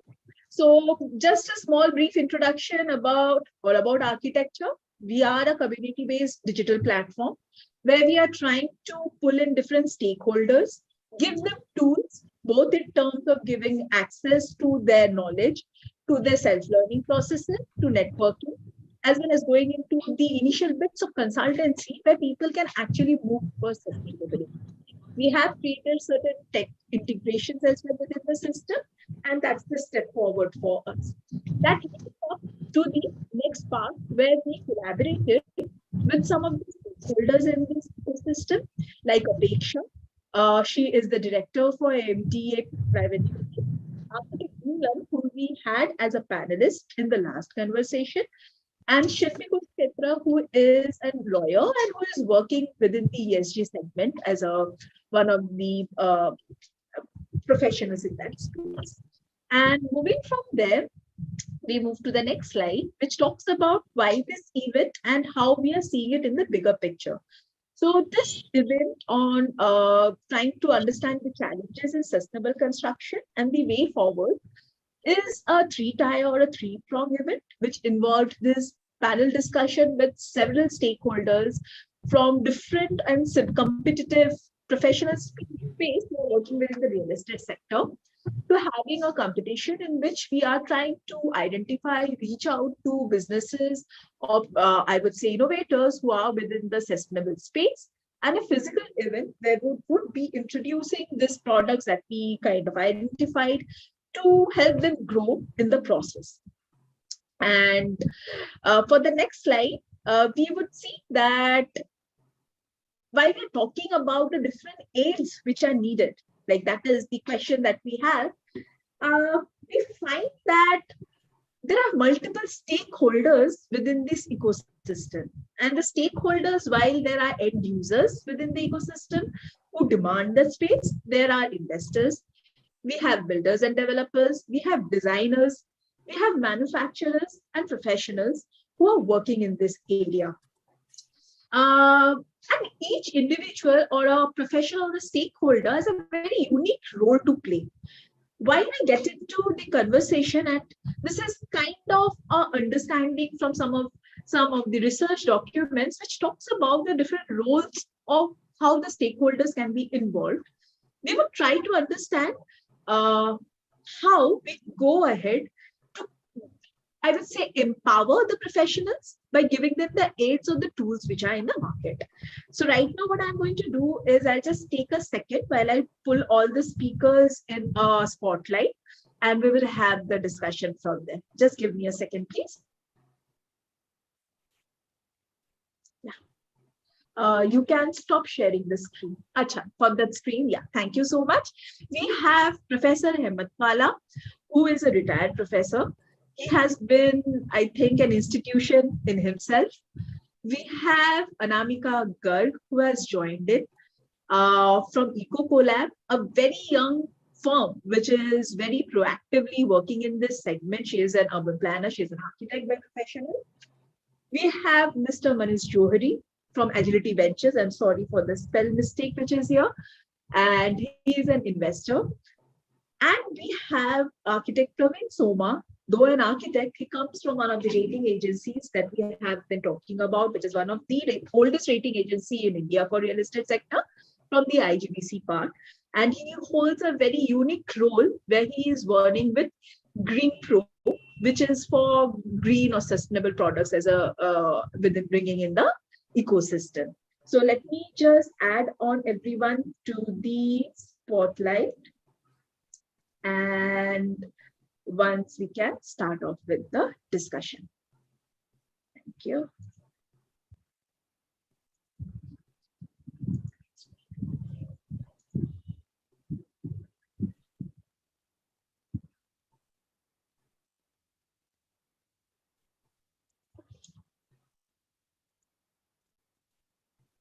So Manisa, would you be able to share your screen? I don't think I would be able to add you to Spotlight if your screen is not there. Video, sorry. Or would you not be able to do it? I think you're traveling. Yeah.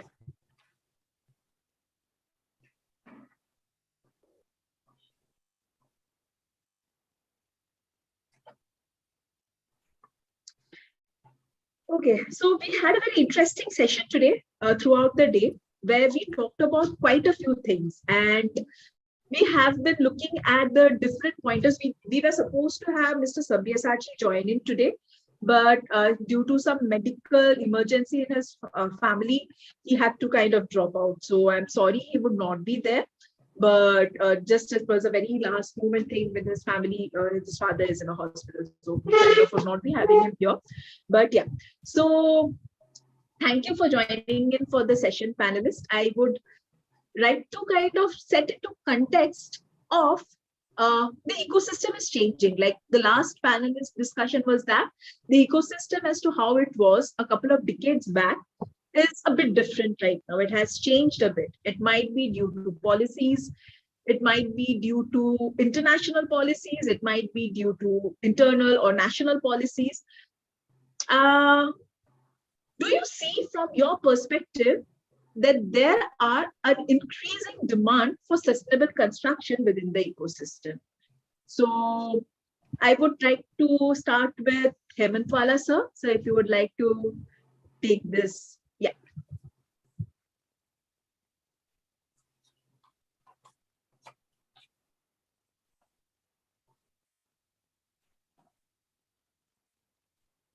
Okay, Namaskar to everyone. See, this is a world in which there is a demand for everything. Demand for good, bad, ugly, everything. You know? So having demand or not, that is not a question. But the question is who is demanding and what we are catering to, what is our focus.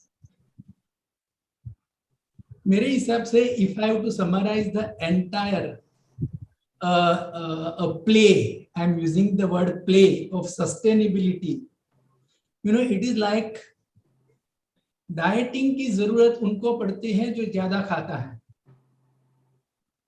In one sentence, you know, so we are generally catering to the people who consume more.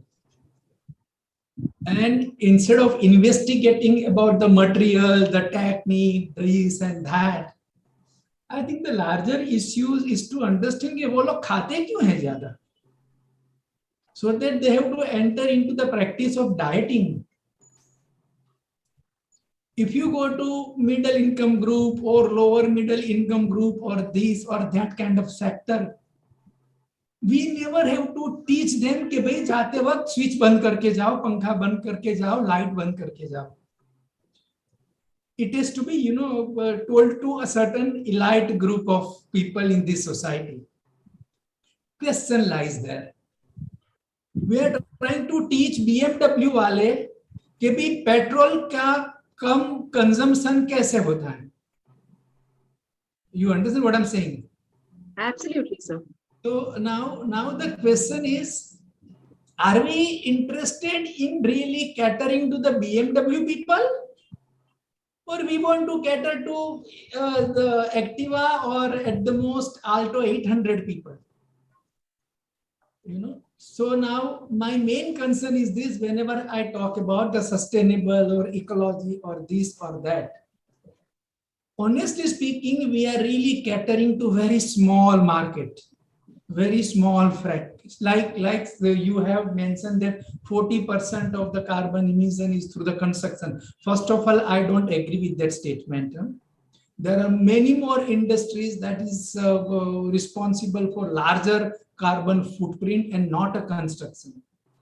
So because if you really take stock of the situation globally, most of the people don't even hire an architect. So carbon footprint की बात ही वहां पे नहीं होती है. You know, it's like real organic thing. वो अपने आप grow होता है like a plant or anything or whatever. Okay.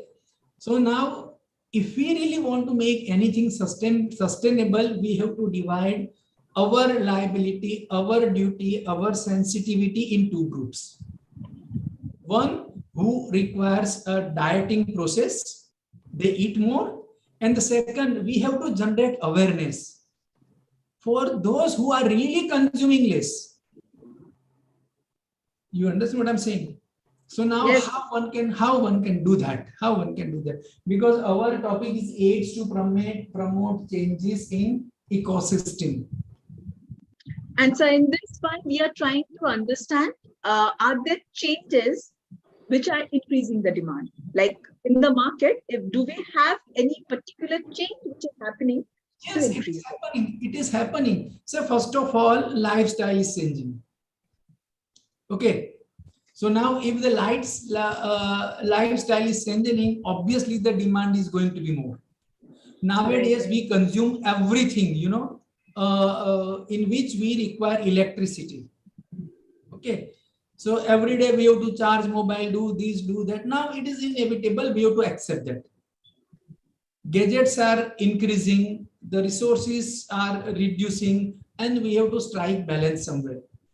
But the striking balance, that's what I'm trying to tell you. Know, there are two sectors we need to address to. One who is really consuming more. I'll give you one simple example. I teach at one university I was talking to this girl Mital who just entered in our discussion. She is my student, like any other student. So I was discussing with her what we should be, discussing about. And I told her that there is one university, वो university के बगल में, elevator के बगल में एक A4 size का print out stick किया हुआ है. Now what is written on that? Use staircase to make things sustainable. Entire university is air conditioned. All the windows remain closed even in winter, and we have to start AC. Curtains are always, closed.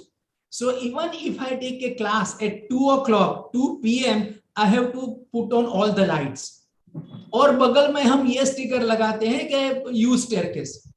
ये क्या ड्रामेबाजी है life में? ये क्या ड्रामेबाजी है? I hope you understand what I'm trying to tell. So entire story of sustainable economy, ecology, environment, it is like if I have to go from Ahmedabad to Mumbai, whether going via Udaipur is economical or going via Delhi is economical. अरे भाई मैं जाऊँ ही क्यों? I can straight away go to Mumbai. So we are trying to create a situation in which we are likely to consume more. Definitely we are likely to consume more, and then we are finding a solution so that we can consume less. Right, sir. I'm making myself very clear. And Yes, in what we will do, हम glass ये लगाएंगे तो अच्छा होगा, glass ये लगाए तो अरे ग्लास ही क्यों लगाऊं मैं लाइफ में? You understand what I'm saying? Now there are fundamental questions that I raise in this forum. Number one, see, all middle income group people or little higher than the middle income group, they don't care for sustainable construction technique. They don't care for sustainable material. They just live life happily. You know why? You know why we are not able to reach to this group of people? Have you ever thought? That's the market. That is the market. You understand? But we have never addressed to, because our client group is really elite that consume more, and so we want them to put on diet so that हमारा business चलता रहता है. That is the strategy. अब वो लोग क्यों ये sustainable का concept adapt नहीं करते? Because primary number one, their lifestyle, their attitude, their approach, their attitude, their culture, their way of thinking is such that no one requires to teach them. That's right. what. Okay. Now, I'm going to take a break here, and I'm going to actually move towards, like, the points which you are mentioning are actually very, I would say, very pertinent points as to the market in which we are trying to figure out the sustainability part, right? I would like to kind of follow this thread and have the question on the changes which are coming in, because we have a couple of field of people who are seeing this for forefront. I would ask Mr. Praveen Soma, who is from IGVC, who is part of the ecosystem, who is supposed to guide or kind of promote those materials. So are there any, the same question kind of follows to you, Praveen? I think you have been very patient and you have joined in for a very long time. So please, the question which I asked Professor, I would like to have that with you as well. Yeah. Thank you, Sayari. I think Hemantji has given a very nice statement. Dieting is not required if we consume less. I think fantastic, actually. A good sentence I had here. Lot of time, actually. When you say new changes that are increasing the demand of sustainable construction, okay, I would like to address the sustainable development in two parallel verticals. Okay, first let us see demand for sustainable construction. Okay, you see why demand is coming. One, due to rapid urbanization going to come. Okay, India in next 8 years time, we're going to see 590 million people will move to cities. Okay, you see tier 2, tier 3 cities, all people are actually moving towards cities. That will see a lot of load on the infrastructure for Kolkata, Chennai, Mumbai, Bangalore. It is actually over designed. Actually, I mean, design is there, but nobody designed for infrastructure. But people are actually like multiple times going. Okay, that is one thing, which keeps highest pressure on the infra needs. That means we need to go for new cities, new corridor developments, new ports, new metros, new railway stations, new maybe more flyovers. Next is our Prime Minister's agenda, housing for all. 10 million new homes required actually. There is demand. Okay, still you see only hardly, I mean, a few have got own homes. Like you just now, Professor told, luxury people, maybe I can say only 10%, maybe an entire population of 1.3 billion. Okay, so next is ready to move commercial space. We thought a lot of commercial space is there, but there is a demand for 125 million square feet per every year is a demand because of, you see, growing companies. Of course, due to COVID, maybe even the companies are there, they are shut down, everybody is working from home, but there is a need of going for 125 million square feet per year actually. That is the reports from JLL, KPMG, so many reports claiming like this. And if you see McKinsey report, way back in 4 years back it has come, I read that world requires 600 new cities in next 8 years, that is 12 years, that is around 2040 it will be coming. Today, the people who are actually sensitized on the green building concept, maybe around 75 to 80,000 people who actually know about the green building concept. I'm not saying they're very professional, but they are aware of the green building. They are the top-down approach, that means the CEO level, MD level, where they can sensitize their team also. But just now, Professor also told India is yet to build. Almost 70% of India is yet to build actually. Even you're seeing a lot of building that is only happening in cities only, not in tier 2 cities. There is no development actually. Even though we've seen TV projections happening, but it may not be true actually, because when we go to the tier 2, that still is underdeveloped actually. There are no roads, nothing is there. But only in cities you'll see same road in this 1 year it will be laid 4 times actually. Okay. So there's a demand for at least 1 million green professionals in addition to their academic background. For example, they may be architect, they may be engineer, they may be mechanical engineer, anybody. But they should also understand what is it they require sustainably, so that without depriving the virgin resources, how they will be able to utilize the existing resources. For example, let's say you're having old sectors. For example, Bombay, there are a lot of old sectors which are 50 plus years old. You should see, instead of pulling them, for example, just recently, Noida Towers, I think you know, aware, right? They construct 100-story buildings and just pull down. What is it? 10 years, everybody don't know. We're all educated, right? But still they constructed, got approval, and once again pulling down building. It is who is the loss actually? It is people who actually put their money, resources, time. It is lost. Absolutely. So many things. And they are saying demand for sustainable construction. That means if they would have constructed in a right way, in a proper approval, everybody's knowledge, right? They should have verified and checked what is the wrong point instead of demolishing everything. And they should utilize some other kind of a thing. And if you see, on the other hand, I'm only talking about demand only. I have to see on the other hand, that is very important. Depletion of resources. Natural resources, first of all. Coal, in 80 years from now today, our grandchildren will see coal in museums. Iron ore, in maximum 60 to 70 years, it's going to run out of world actually. Iron ore. Without iron ore, we cannot construct. We never tried also alternative constructions. Even though we are using iron since 200 years, but when it is going to not there, very difficult for us to go for alternative construction technologies. Sand, we are already seeing river sand is not available. We are using the available stones, crushing and using for the aggregate for your RMCs or your cement mortar or cement plastering kind of thing. Of course, water, no chance. 21 Indian cities will run out of water in next 2 to 3 years actually. Okay, that is the main thing. Why they will run out? One is groundwater depletion. We never do any charging actually. Rainwater harvesting. Even though government says mandatory rainwater harvesting every city, every state government, but how many follows? When we go to the inspection, we see 20 pits, only 1 pit will be working because the pits which are already dried, they will be using some other dump yard, something they'll be using. That is also happening. Chennai, last 2 years back, just about the COVID hit, Chennai, all the IT companies forced their employees to work from home without COVID, I'm talking about, because there is no water, no washroom, nothing. Exactly 3 years back, 2018, Cape Town is zero water completely. All the employees, including our cricketers who went there, they only got 2 liters per day. That's the maximum water they are available, not more than that one. All commercial projects, even on that day, no water, they only use whatever liquid is there. even before COVID actually happened. So water is going to be one of the major issue in the coming years if you don't do the harvesting or some other technologies. Next is depleting air quality. If you see world total greenhouse gas emissions in 1990, it was close to 32 billion tons of CO2 equivalent. Today, per year actually, today it is 50 billion tons of CO2 equivalent in the world each year.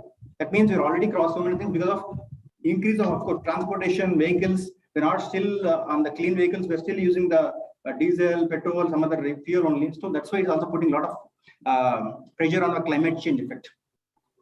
I borrowed a beautiful definition from Paul Hacken, natural capitalism, which he says is very simple definition: use of resources to meet our needs without depriving the resource of future generations. If you're able to see this sentence very clear, okay, whatever we do, for example, IGBC created by CII in 2001 with only one building, CII building only, and which inspired, today we have some 8,000 plus projects which are going in different fashion. And I cannot say that they're doing very good or not, okay. The first principle for me is at least they're attempting, because there is no mandatory in IGBC. Mandatory means they should only take rating system, is not there anywhere. It is up to them to take the rating or whatever is there. But what I'm saying is, instead of a project which is not doing anything, at least these projects are doing something. For example, earlier it is only about green building. That means image or walk the talk, because they see that is a business sense. Then it is moved to green built environment. When it's built environment, not only buildings, the surrounding areas like landscape, transport, whatever is there within the campus also should be green. Now, many projects are also having a very higher goals. For example, they are want to demonstrate net zero projects. That means self-sufficient energy, self-sufficient water, self-sufficient zero waste, then zero carbon kind of thing. Of course, they're all very higher goals. But when India is aiming for 2070 net zero carbon goals, they should have at least a conceptual way of going there. So some projects are still doing, and they will become a demonstration projects for the next coming up cities actually. So this is my view actually. Thank you so much. I think from the background setting of both Professor Himmatwala and from Praveen, what I realized is that for an Indian context, sustainability is something which is in a very nascent stage. But also on the international front, I would like to now take this point directly to Manish sir, who comes in from a very different perspective. He is coming in from the perspective of an investor. And the role of an investor in the ecosystem is to help businesses grow in terms of adopting certain changes or rules, or by following certain rules and regulations. In an Indian context, I would say, or an international context as well, BST has been holding the eyeballs of many businesses, where they are being mandated slowly to create reports or structures or documents where they're mapping many of the sustainability factors of the businesses that they have in their portfolio, including the infrastructure with them. So from your perspective, do you see this having an impact on the sustainable construction industry, which is like rightly noticed, like it's in a very nascent stage in terms of either evolution, in terms of having goals and having codes from every perspective of itself. So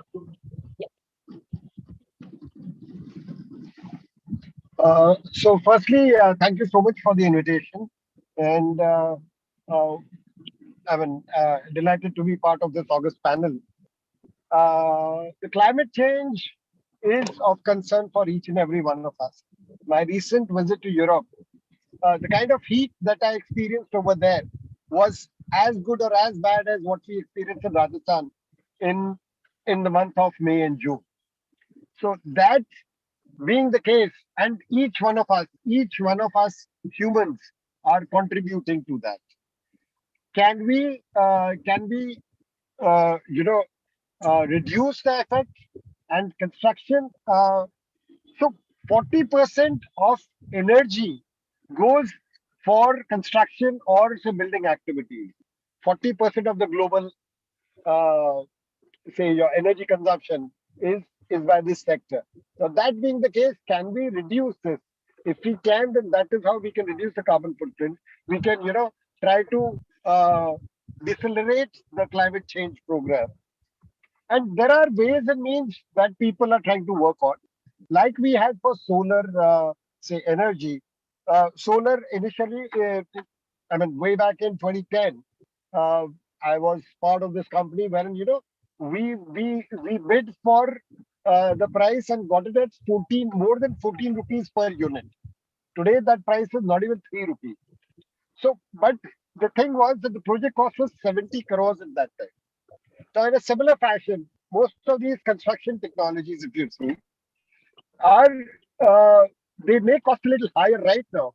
But if you can save on energy and other things, then that over the period of time it would be carbon positive, as we call it. So that uh, sorry, was someone saying something? No, sir. Okay. Sorry, So background very noise. interestingly, we have one of our investors who is right now creating a housing finance company with a difference. Now the difference over there is that they will promote housing which is using sustainability oriented material. Now, that is how the private sector can contribute to it. See, of course, we have the IGBC certified green buildings or the green construction. They get speedy approvals. They get the green signal for so going ahead and reduce, say, like red tapeism. Uh, so that kind of thing is and each state has its owns a program. What are the kind of things that you use? It is not so prevalent in India as yet, but you have green cement, you have green bricks, uh, prefab bricks and prefab houses are something that can really reduce the carbon say footprint. I'm sure most of the architects over here uh, will agree with me. And from our venture capital side, what we are trying to do is, if we find someone who has a certain technology which can reduce energy consumption uh, from the cooling perspective or heating perspective or various other things. Right now, we are also seeing hydrogen fuels are coming into the play. Now, going forward, that could be used for heating as well as cooling. But that would really reduce the carbon footprint. So there are various of these things that are happening. But then again, it has to be, it is not only the onus on the government side, it is not, and if the private parties think that, oh, it is the onus of the regulatory bodies and the government bodies, and how do we circumvent these things, then I think all of us are leading towards, uh, we heard our dear friend from IGBC state out the number of years that we have, iron ore left or water left or things like that. Uh, I think maybe we have to go to Mars sooner then. So my Yes, 2 sir. cents on this thing. Yes, sir. Thank you for that. And I think the next speaker, who is Anamika Garg, she would actually be one of those innovative agencies which is kind of trying to meet the demand with their unique solutions by educating customers while providing them solutions. So Miss Anamika, I would like to kind of have the same question for you as to how do you see the industry, like the same question that we have been having in the changes which are going to kind of create the demand for sustainable construction. Yeah, over to you, Anamika. Yeah, sure. I hope I'm audible. Yes, you are. Yeah, sorry. So first of all, thanks for the invite. I feel really small in, being part of such a great panel today. And thanks for introducing us as innovators. Nobody calls us that. Unfortunately, everybody new in the space now is an innovator, which is a good thing. But to answer your question, I think everyone has pretty much summed it up very beautifully in terms of how multifaceted it is, what increases the demand.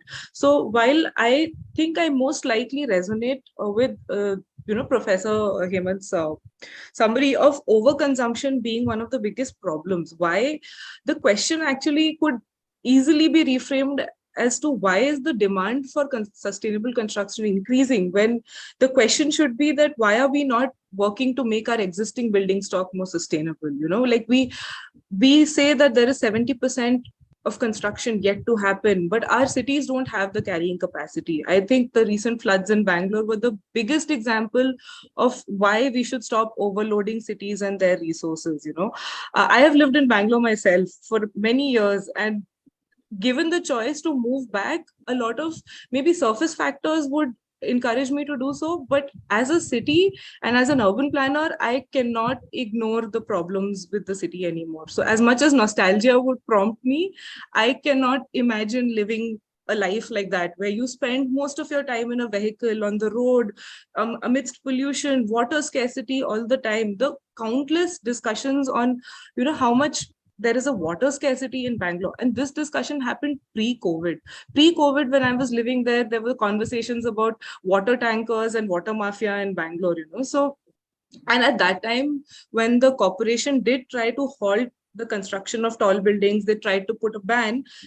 A lot of large capitalists came out and said that, oh, this is a knee-jerk reaction. How will people manage? There are going to be more.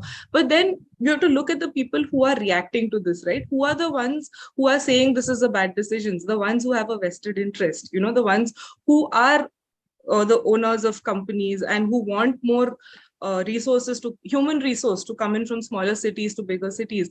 Whereas after COVID, I would say this should have been solved. Now we are so used to a virtual workplace. These companies should now be pushing further for, de-stressing the city's resources and rather pushing for remote workplaces, because frankly, to me, I can't understand why this is not a better solution for people. You don't have to pay rent for an office space. Your employees are saving time on traveling. They're more efficient because they're not spending 2 hours traveling to office and not paying increasing charges in cabs and fighting with auto drivers and reaching work with this like hot head. So I think the question itself should be, instead of increasing the demand for construction further, our existing stock of buildings can be made more effective. And I think that is the argument I would come in with, that reusing is always the first principle of sustainability. Reuse, reduce, recycle stands good all the time, I think.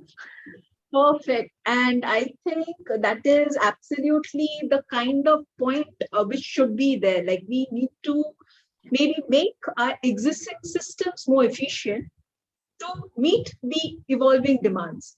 The demands would change for sure, because there are changes, there are advancements which are happening, but does not necessarily mean like we have to pull down or break down existing systems completely to meet up to the new changes.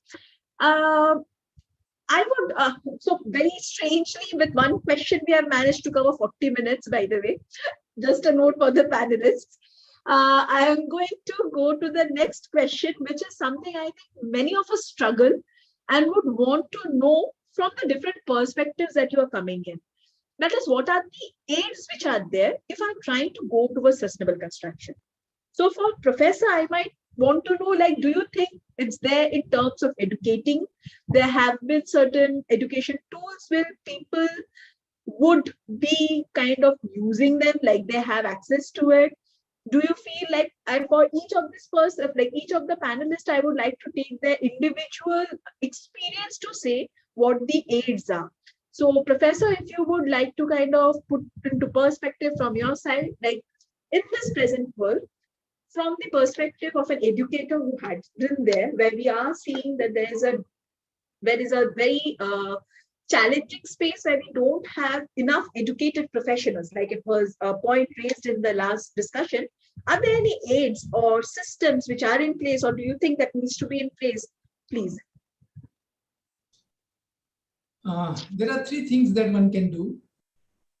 Number one, if we really want to talk about, generating larger interest or concern for the sustainability, we need to work out a system in which one tries to understand the feasibility of break-even point.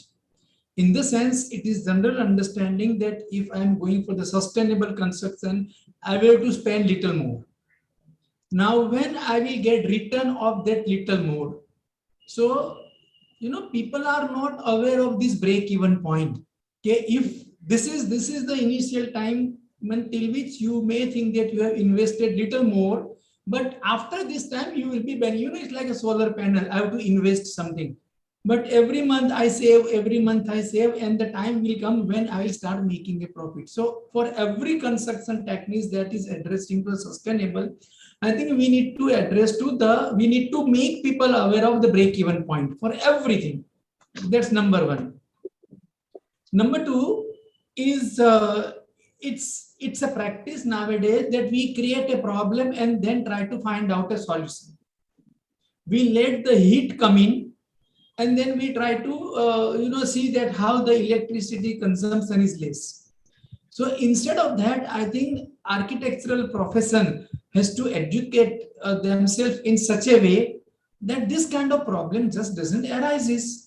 Can I have a building in which I don't require fan? Can I have a building in which I don't require AC? Or can I have a building in which, like we have at the SAP, north light is ample, and then we may not use light throughout the day. So now we need to have an approach for the design itself. We need to educate the professional so that the later layer treatment, later addition is not required. There is a second thing. And the third thing, I think we need to generate a kind of awareness among the society, among the manufacturers, everything, for the research and development that caters to larger section of the society.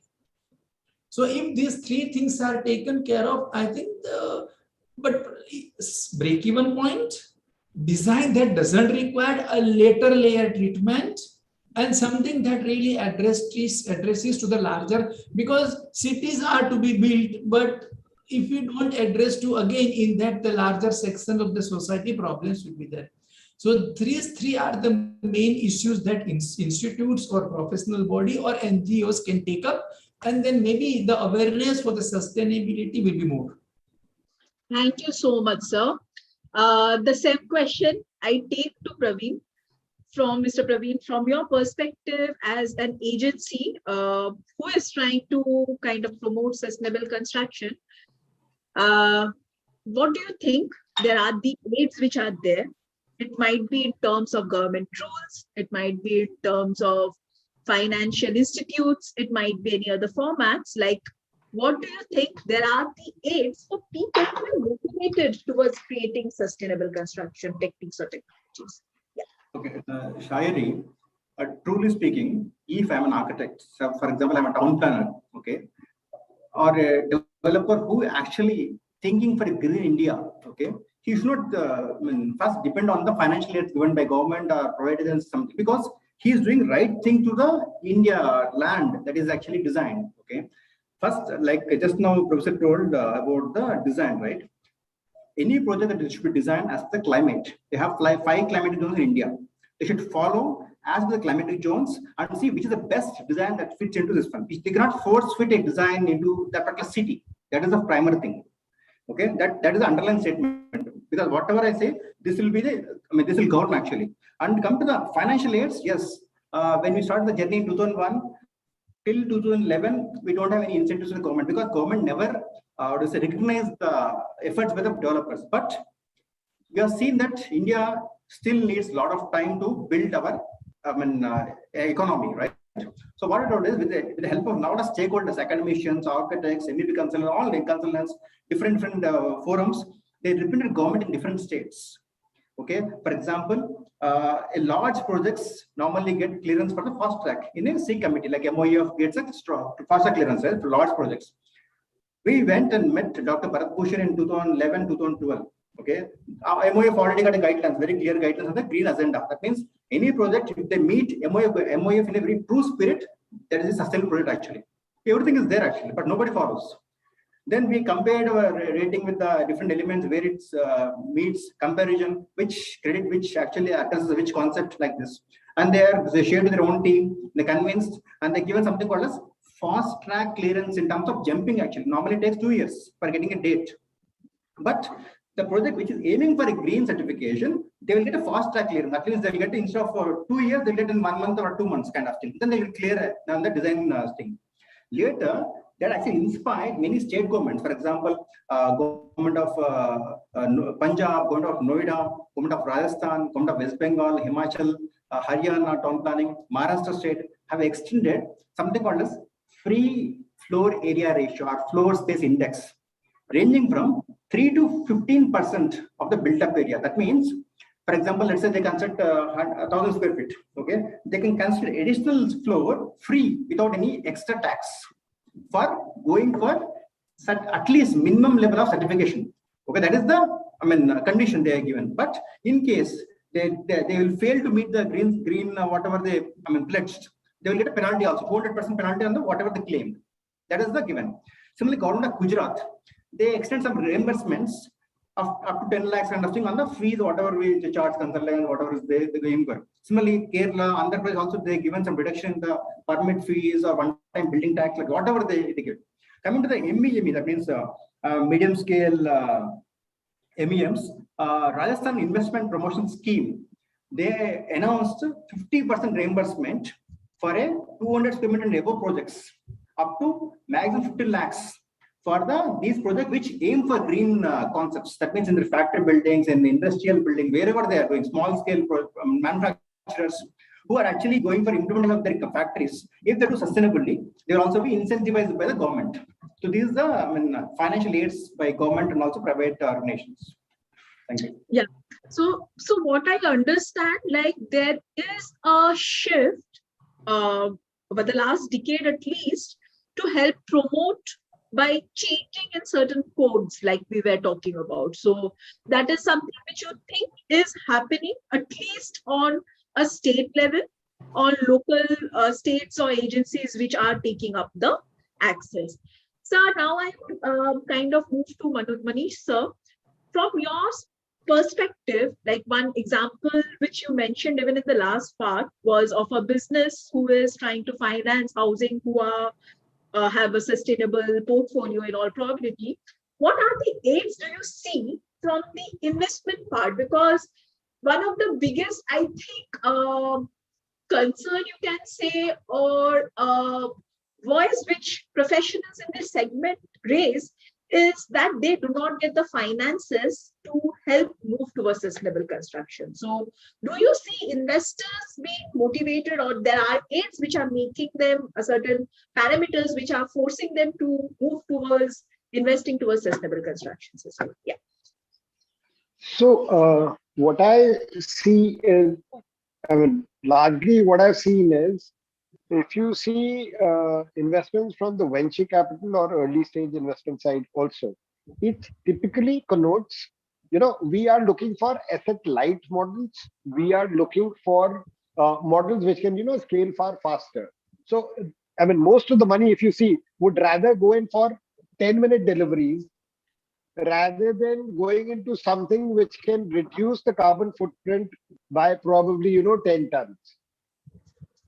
Okay, so unfortunately, this is a capitalistic kind of a code that is being worked on.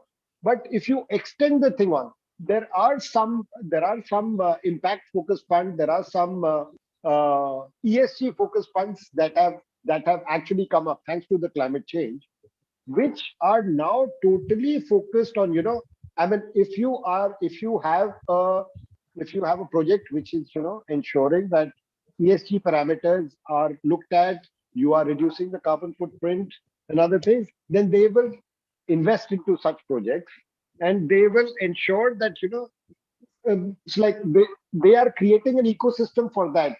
Number one is suppliers, number two is users, number three is people who maintain such things, and the cycle is they're trying to enlarge the circle So from that perspective, yes, there is a lot that can be done and should be done, but it is on its card.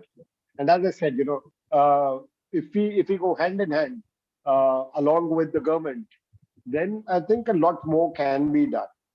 There are, say, faster approvals. There are these other things. Now you've got a lot of REITs. That is, your real estate investment trusts are there. Now, if they focus on if they focus on, say, such softs from the government, then surely we will have an upward thrust towards these sustainable materials and use of, say, green buildings and other kind of things. Smart city is again, say, government initiative. Now government has initiated that smart city initiative, but uh, on the private side, now because there are certain shops that are available in these, say, government cities, uh, or say the smart cities, what happens is that private people are also going towards that. Then what happens is you have an ecosystem that is being, say, created over there. You got, say, 3D printing, you got prefab kind of thing that is beginning to happen now. You've got uh, so in fact, in, say, many labs under grants from, say, private parties, a lot of research is being done on uh, materials which can say, reduce or enhance the insulation, keep the heat inside and keep the cold outside, kind of thing. So things are beginning to happen. There are focus funds, but hopefully we would be able to make a difference.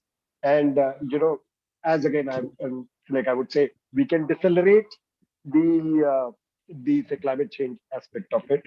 And as Professor had also said, somewhere along the line, I think individually each one of us has to, get into a situation. Is he the only way? Is sweating that bad, or should we allow ourselves to sweat so that the toxins come from our body? With ACs being there, you're not sweating, and if you're not sweating, then your toxins are within your body, and then you have enhanced, uh, say, incidents of you have, say, illnesses, you have cancer, and all those kind of things. So, do we really need that cold water, or can we do with that normal room temperature water? So we need to have these kind of a behavioral changes within ourselves, okay, which in turn can lead to more investments going into the various kind of things.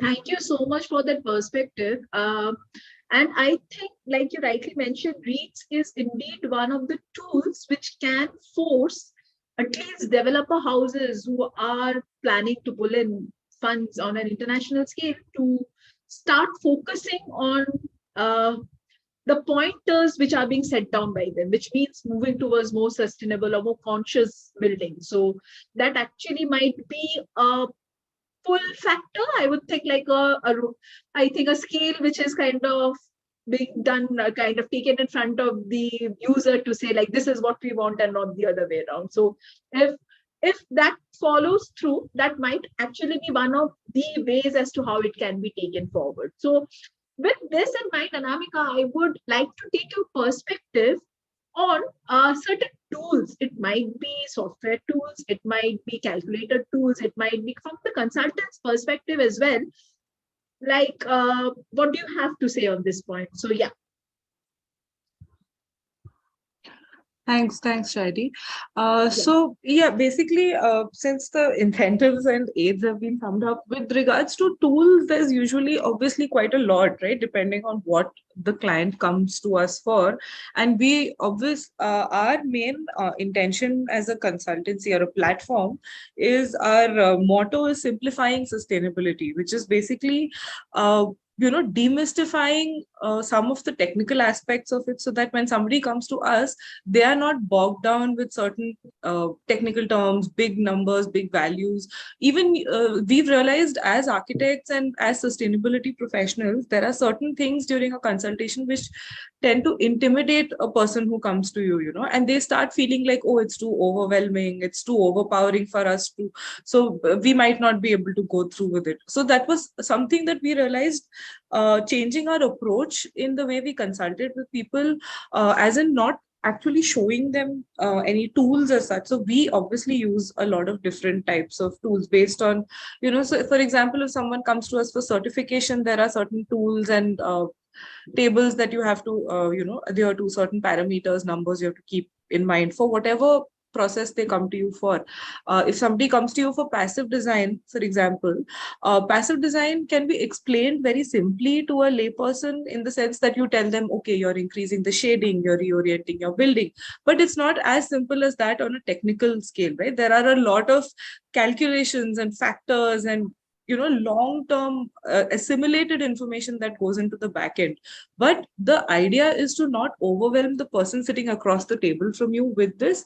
So while we and our entire team of consultants use a lot of different technical tools, all customized to every project, we try to follow through on making sure that so the question itself, I really like the idea of talking about incentives, because in the past 1 year, every time we've spoken to anybody who manages, say, an institution, an operations manager, or even just the owner of a large facility, one of the first few things, and I think this every Indian can resonate with, this paisa bolta hai, So the first thing they'll ask you is, what is in it for me? And when they say that, that they are coming to a sustainability perspective, but the bottom line there is what is their business bottom line, or how much will they benefit financially from this. And sure, they have it in the back of their mind that they're doing good for the environment. So we realized very quickly, telling a non-technical person, okay, I'm going to reduce your carbon dioxide emission by this many kgs,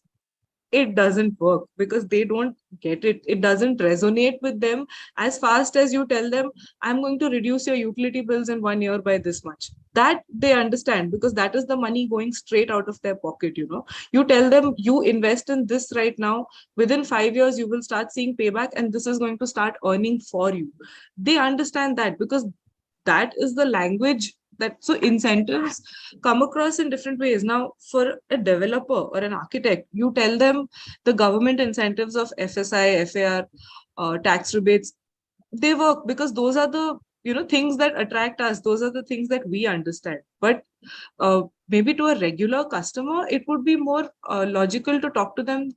We have to translate the incentives, so to speak, into a language that works for them. So you have to tell them, okay, you're benefiting the environment. That is our perspective. We are making that impact. For them, how are we translating that impact into something that is more of a short-term gain for them?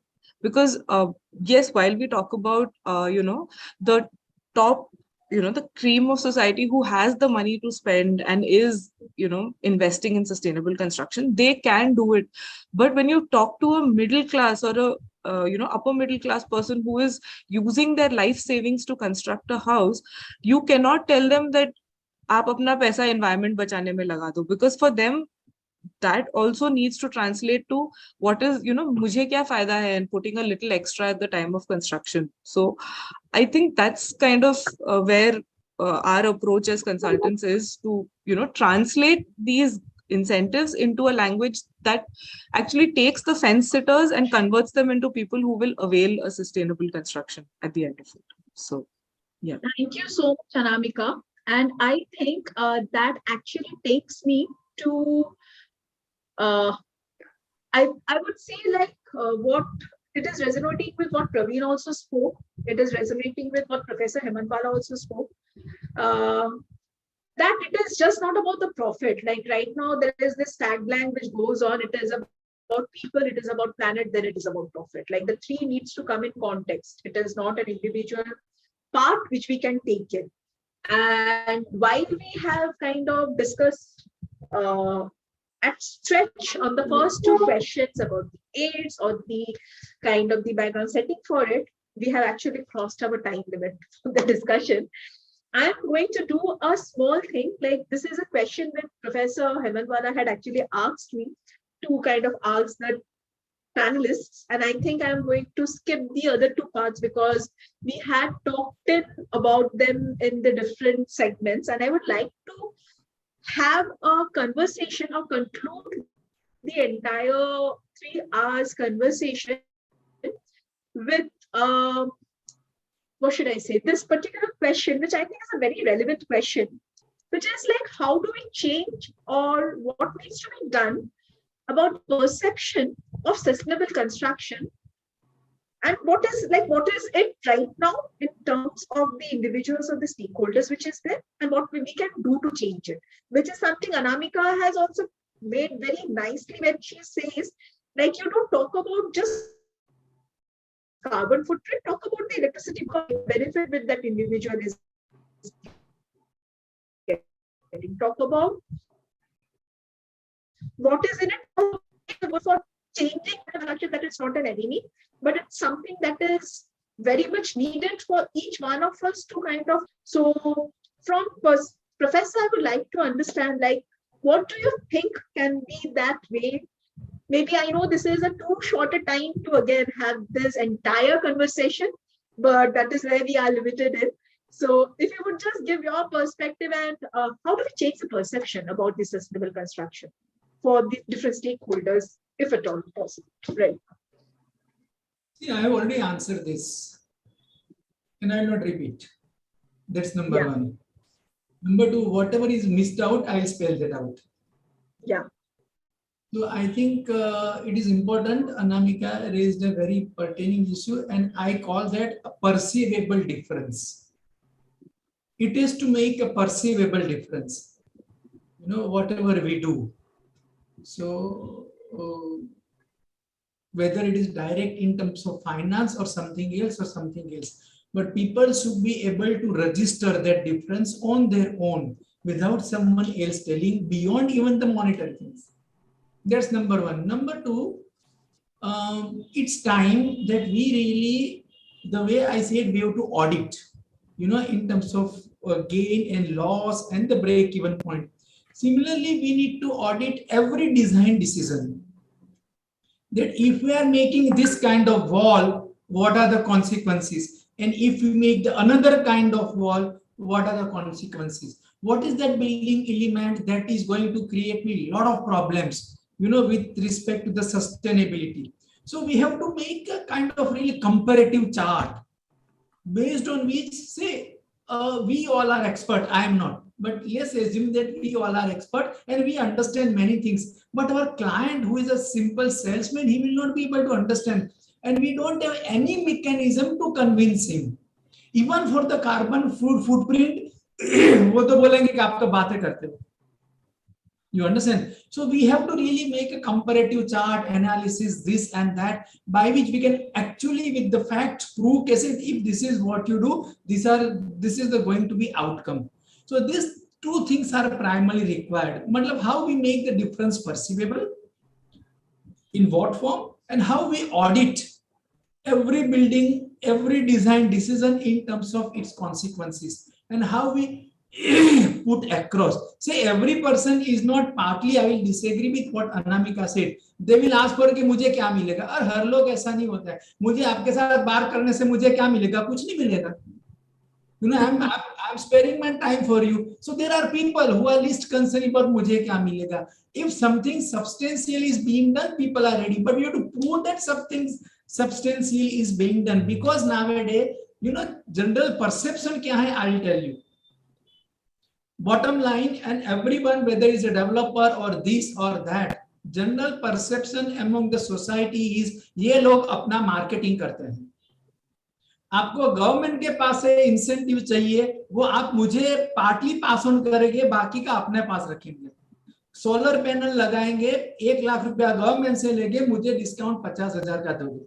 You know what I'm saying? This is the perception of people by and large. And we need to change that. We have to prove that we are doing a business, we are a concerned citizen, and for that we have to work out a system by which we can convince people. Awareness is missing, and our efforts to convince people are missing. Actually, I have listed down क्योंकि आपके जो है ना उसमें response में NGO को क्या करना चाहिए, मैन्युफैक्चरिंग को क्या करना चाहिए, एजुकेशनलिस्ट को क्या करना चाहिए, मतलब everything I have noted down in a one sentence. So if time permits, I'll just spell that out at the end. But ये दो बाकी चीज.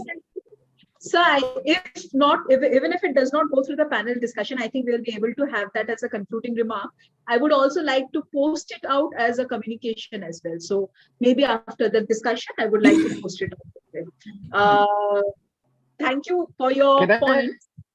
Yes, sir. Can I just add something to this? So like this is a phrase coined by my daughter. Okay, अगर हम इस अर्थ का नहीं सोचेंगे तो जल्द ही अनर्थ हो जाएगा.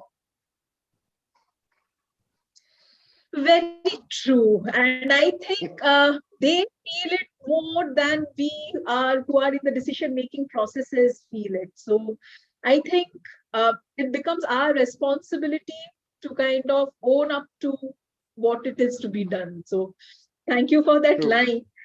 I'll come back to you, sir, with the same question, but to Praveen Soma for your how do we change the perception for this? Yeah. Yeah, thank you, Sayari. I will give nutshell figures only because unless we have a performance metric, like just now Professor told, we cannot say that this is sustainable construction or not. Okay, from 8,000 projects which are registered with IGBC, of which only 3,000 projects are fully certified, which is I'm not be proud actually, because today India's got 40 billion square feet footprint. This is hardly maybe 5 to 10% maximum, I think. These the impact created by certified projects, that is the main thing. It is saved 15 billion units per annum. Every year it is saving 15 billion units, which is equivalent to electricity 10 million urban homes. These certified projects saved 47 billion liters of water through water fixtures, through harvesting, through reduced irrigation systems, planting landscape which is having lesser water requirement, is equivalent to 1 month Hyderabad monthly water requirement. Wow.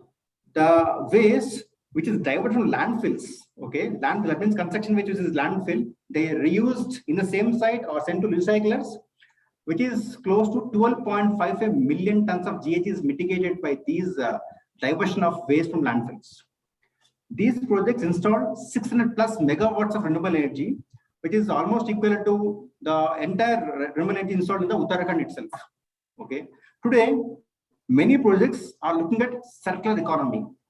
That means going for which is becoming a new normal actually, going for alternate materials instead of depending on the virgin resources, timber, for example, let's say timber, wood, they're going for engineered wood, or maybe rapidly renewable wood, which is actually faster replenishing life cycle. Instead of red brick, they're going for a flash kind of a bricks.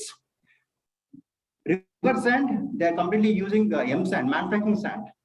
The products which are made from construction demolition waste, it is using actually, because by using construction waste demolition, you're producing new products, you are actually decreasing the embodied energy. You are reducing the dependence on the virgin resource. Once again, no query is required. Precast, 3D printing is become normal actually, is actually developing in many countries. BIM technology, by using BIM technology, you can reduce the wastage actually. Okay, like zero waste to landfill, everything is there. So when you're talking about benefits, end users, state, nation is actually benefited by these projects actually. Even for example, when the sustainable construction is costlier, no actually, because there is a market transformation happen actually. 20 years, two decades I've seen, when we first initiated green building projects, urinal, CO2 sensor, high performance glass, solar PV, everything is there costly because it is a monopoly business at the time. But today, every building is green building only actually. If they think what is correct to the environment, if they do right thing, it is actually sustainable actually. There is no cost involved. Thank you. Thank you so much.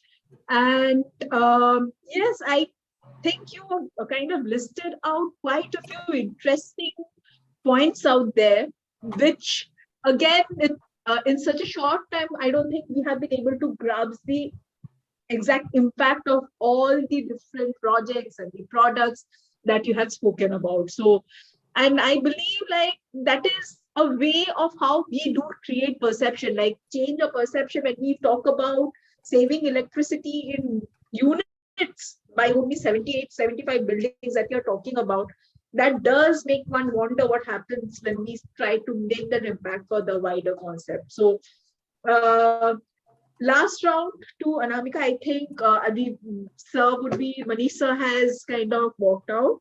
So I would ask Anamika to kind of take this point, and in the meantime, I would really request the other attendees who are there in the chat to maybe fill up the form which we have given as a feedback form. We would love to take your feedback as to how you liked our panel discussions so that we can improve upon our panel scopes when in the near future. So please give your feedback. There is an Airtable form which is there in the chat.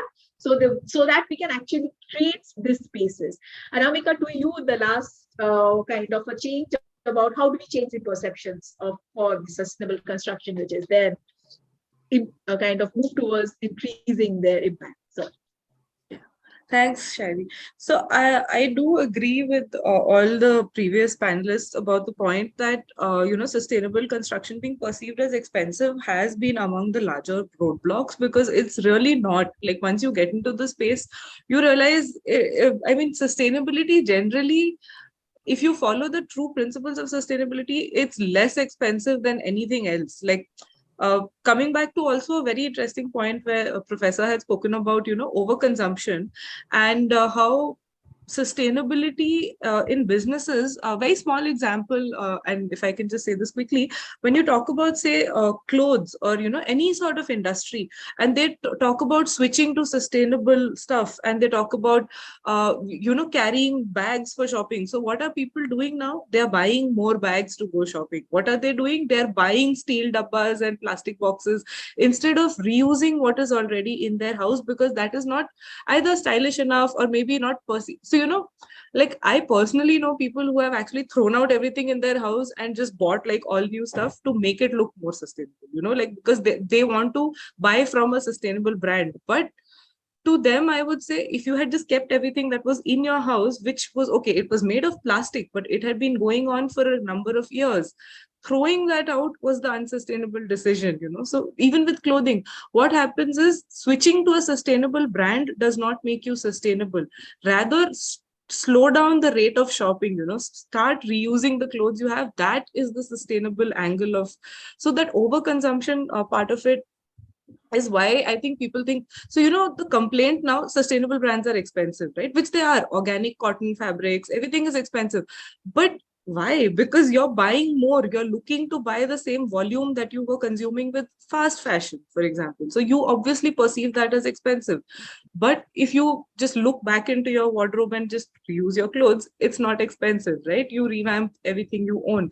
So it comes down to that, like breaking down, rather demystifying this concept of sustainability being expensive is one of the larger, I would say, more interesting challenges that we have faced as an organization, where, we get to talk to people and first of all, sit them down and tell them, okay, it's not that expensive. We can offer this to you at a really good cost. So they're quite surprised to learn that, that they can afford to. And then when you tell them about the origin of their materials, it starts making sense.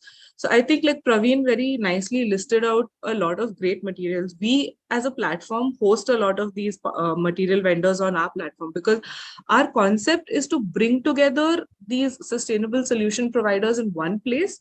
One, so that, you're streamlining the process. People come to us, it's an ecosystem, you get what you want, and at the end of it, you have the complete product that you need, customized to your level.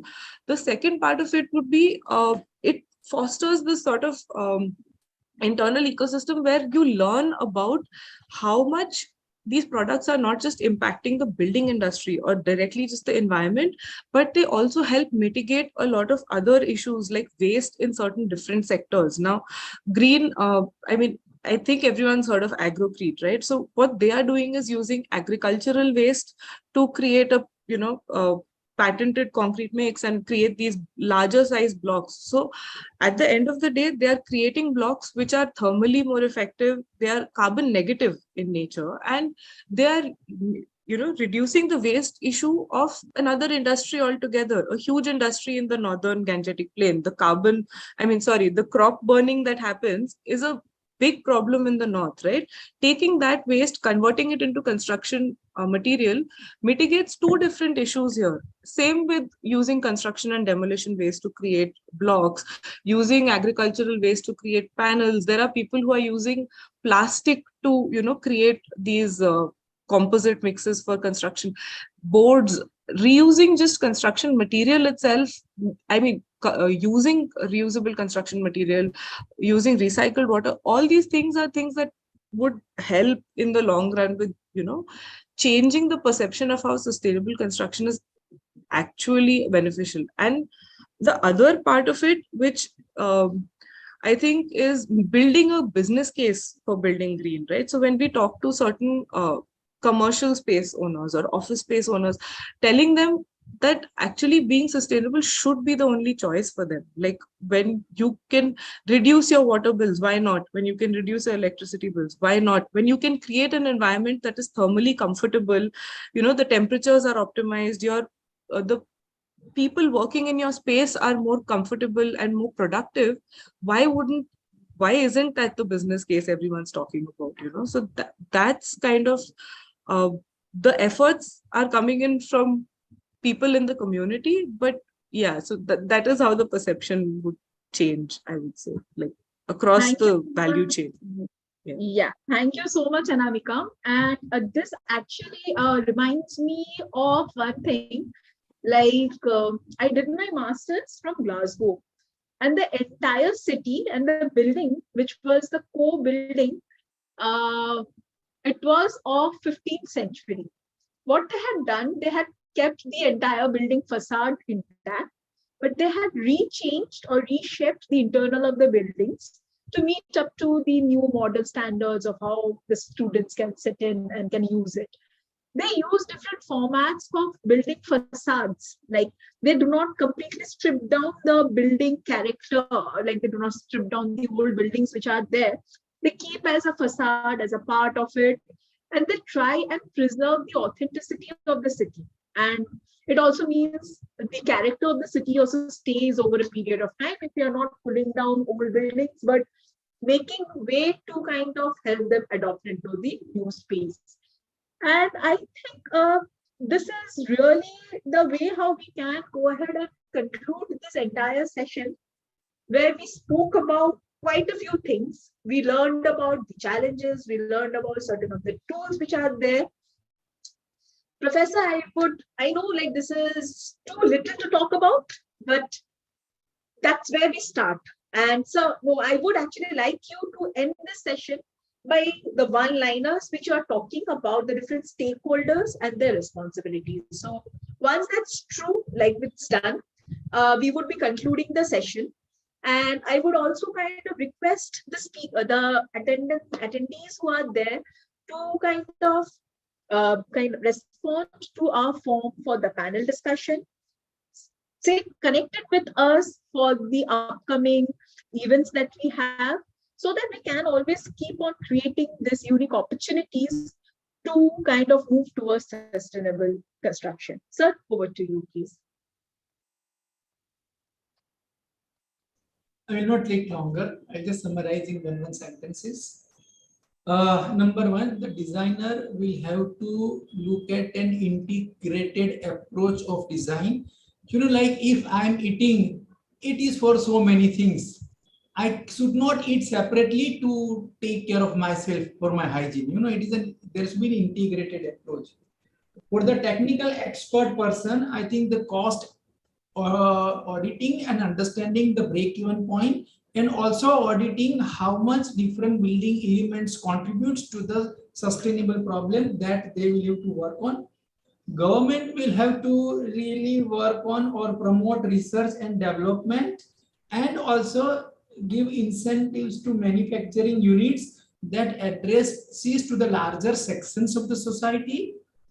NGOs will have to initiate and work for the larger concerns. And if I use that word, try to eliminate dramabazi. क्योंकि अभी होता है क्या, अभी someone was talking about consuming less water. Now, if I have swimming pool in my house, large one, and if I say I am saving 5 liters of water and annually it contributes to the city of Hyderabad or section of Hyderabad, it doesn't work, So NGOs will have to work on eliminating this kind of dramabazi among the societies. Manufacturers will have to really work of the cost-effective options, and options in the sense कि दीवार middle income group वाला किसमें से बनाता है, and what are the options available to that दीवार, not to the glossy, glamorous Zaha Hadid type of building, you know. And lastly, for the education institutes, I think you need to have really strong comparisons between the consumption pattern and its impact on the environment. So this is what one liner for all these stakeholders or concerned people I would be talking about. And if I have to summarize everything in one sentence, हम जो कर रहे हैं उसमें मेरा fundamental problem क्या है? Sustainable idea has to be self-sustainable. They don't require any one of us to talk about. The idea itself has to be such that it has its own standing. नहीं है मतलब fundamentally something is wrong. The entire train is going in wrong direction. We need to question. That's it. That's a beautiful conclusion. And that also means we have space for the next conversation in line. So I really thank you for kind of joining in for the discussion, making time in your busy schedules and kind of joining in for the conversation that we decided to have today. And I hope whenever a person like Apexa or Rohit or this kind of people say, I will have to get involved. So there is no thanks. मैंने शुरू में भी thanks नहीं बोला, आखिर में भी this is not I am showing thanks to anyone. This is our job यार, क्या करना है, इसीलिए तो हम अभी तक जिंदा हैं. Sir, we are blessed to be your student, and I'm so glad that we have reached to that platform that we could host you. Thank you so much for being here. Perfect. Thank you so much, sir. Thank you. I am now concluding the meeting out here. Okay. Thank you. Okay. Great. चलो मिलते हैं. Bye everyone. Thanks Bye. everyone. Bye. Namaskar. Bye. Jai Hind. It's